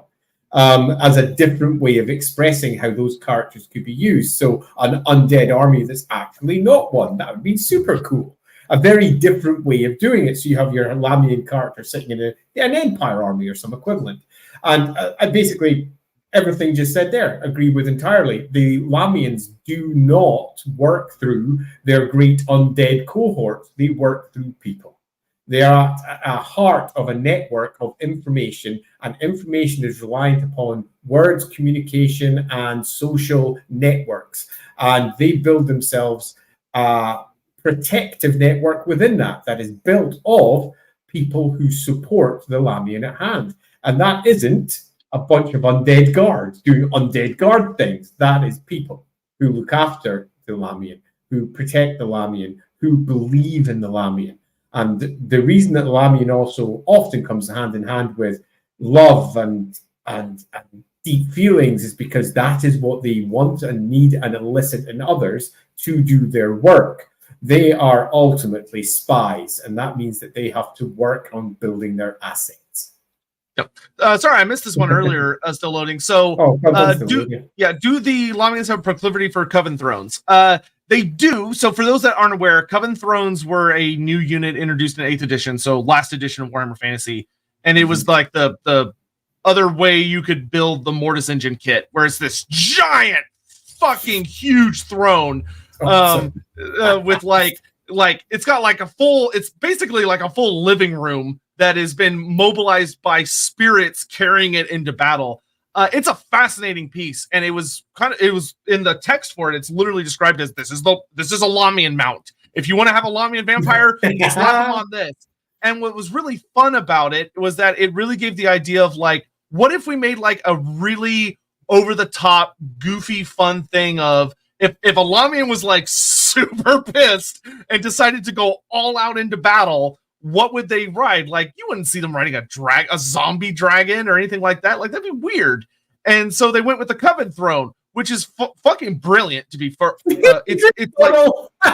it's to describe how hilariously over the top it is. The spirits that are carrying it into battle are specifically people who have died, like spurned by the Lahmian that rides it, like people that have like died lonely, and just sad because the Lahmian had no further use for them and they were exhausted their use. But it's a terrifying mount, and its rules were actually really, really good. You just didn't see a lot because cannons were overpowered as fuck. But the Coven Throne came with a full scrying pool of blood that allowed the vampires upon it to be constantly watching over the battlefield, spying on what their enemies are doing, listening on conversations, using it to kind of see the future a little bit. And then it has a vampire lord and 2 fucking vampire handmaidens on it. And its combat stats were gross because you're not fighting 1 vampire, you're fighting 3 with a combined profile. And it's gross. But I love the Coven Throne. I actually think one of my, like I said, the End Times has a lot of shit, but there are moments where it's really fun. One of my favorite moments where I'm like, yeah, I can see a Coven Throne being used in this instance is during the End Times when the Glotkin attacks Marienburg. There's a Lahmian who's defending Marienburg, and they come out on the Coven Throne to fight alongside the people of Marienburg and, are summoning undead and stuff, but it's mostly this Coven Throne just wreaking havoc on the Nurgle lines. And the Marienburgers being like, you know what? I'm fine with the sexy vampire ladies. I'm not cool with the weird, gross corpse dudes. So just whatever. Defend the vampires. Let's go. But like their army list is fun because it's a mixed Empire and vampire list because all the Empire units are thralls, and it's like, oh, this would have been a cool thing to have as a regular army instead of just a unique End Times thing. But yes, Coven Thrones are very Lahmian. They're hilariously Lahmian. They're a little over the top, but they're fun. They're basically a gigantic metaphor for what Lahmians are. So they've got their scrying, spying stuff. The fact that they're individually very powerful, surrounded by the ghosts of those they've spun. Oh, I love it. Not only that, the models were actually great. At the time that it came out, they were one of the examples of one of the very few female heads that you could get from Games Workshop. Because at the time I was looking to do a conversion for Countess Emmanuel, and I was putting on a big griffin for reasons. And there were no heads, not one that was female inside the entire Empire range. Warhammer range pretty much as one. So I ended up having to use a vampire head for her because it was the only one. So I took it from the Coven Throne, and it worked really well. It's a really good head. It was a great model for doing the conversion from, but the model itself was proper over the top. I loved it. Yeah, it's a big mini too. Unironically though, they did a GW. I love that model because it's such a fun spin on how can we create something that's as powerful as a dragon, but isn't just a big monster. And the answer is a giant flying sofa cushion with 3 vampires on it. Yeah, which I say, all right, that's fair. That's fair. You know? Yeah. And like they have this, like they literally it had really fun rules too. Like it had a hypnotic gaze rule where anyone that wanted to attack it had to roll a check, and if they failed, they would start attacking their comrades because they get seduced by the vampires. And it was a genuinely very difficult check to pass. Nikki, okay, last few super chats and we got to wrap up. Ricky Chapman, does Neferata know about what drinking dragon blood does? I bet she 100% does. No doubt she does. Like it's a pretty popular. Yeah, it's a pretty popular legend. I would not be shocked if she had done it herself. Though it opens up the whole thing of like, is it just the dragon that made Abarash cure it, or was there something more going on? Something more going on. That's the big one. Yeah, and then that would lead to a fun thing of Neferata experimenting and being like, okay, either Abarash is lying, or this legend about him is false, or something more is going on here, and her trying to figure it out, which as the creator of the Elixir of Blood would make for a really fun story of her spending like centuries trying to figure out what the hell Abarash did. That would be fun. And Zacharias also does something very similar, but his own unique way. In David Annandale's AOS novels, Neferata's vampire servants are devoted to her to the actual death, and she turns a potential traitor into a loyalist without even trying. Is that accurate to her fantasy incarnation? I will say that if you were going up against Neferata in person, like you were encountering Neferata physically, you would need to be one of probably the most willful creatures in the setting to actually stand against her. Yeah, Neferata is described as divinely beautiful. That's one of her core first descriptions. When she was first popped up in the 5th edition of the game, that was the words used, and then it was copied over into the Liber Necris and copied over into other descriptions of her. Divinely beautiful. Whether that was part of the vampiric curse or not is not clarified, but if you take her original name, Neferetem, which means the most beautiful under the sun, so to speak, it suggests that she was always this, and that Neferata means beauty and death. And that's where she takes her name from, is her own beauty. So starting off from the very beginning, she is like so attractive that everybody goes, oh. And you add on all the vampire nonsense on top of that. They're like, oh, I'll do whatever you say. So does that match? Yeah, broadly speaking. The ridiculous over-the-top nature of how Warhammer works, they tend to equate beauty with immediately turning you into some form of slave. So sure, that seems to be a very Warhammer way of dealing with it, yes. Some writer, and they're being like, everyone in the Warhammer world is too horny. They can't handle this. They see a sexy woman, they're like, I'll kill myself. Last minute question: how would the LAWhammer crew deal with the Lahmian vampire? So, hilariously, we have had them already deal with a vampire. I won't go into any details like you got there, but it's fair to say that it doesn't turn out the way that most people expected, particularly with a later occurrence of said vampire and how one of the characters deals with it, which... oh my God, which was a thing of beauty and a joy forever. That was a classic one of those. The GM has not created an explicit threat, but a PC has made a situation into an extreme threat through poor decisions.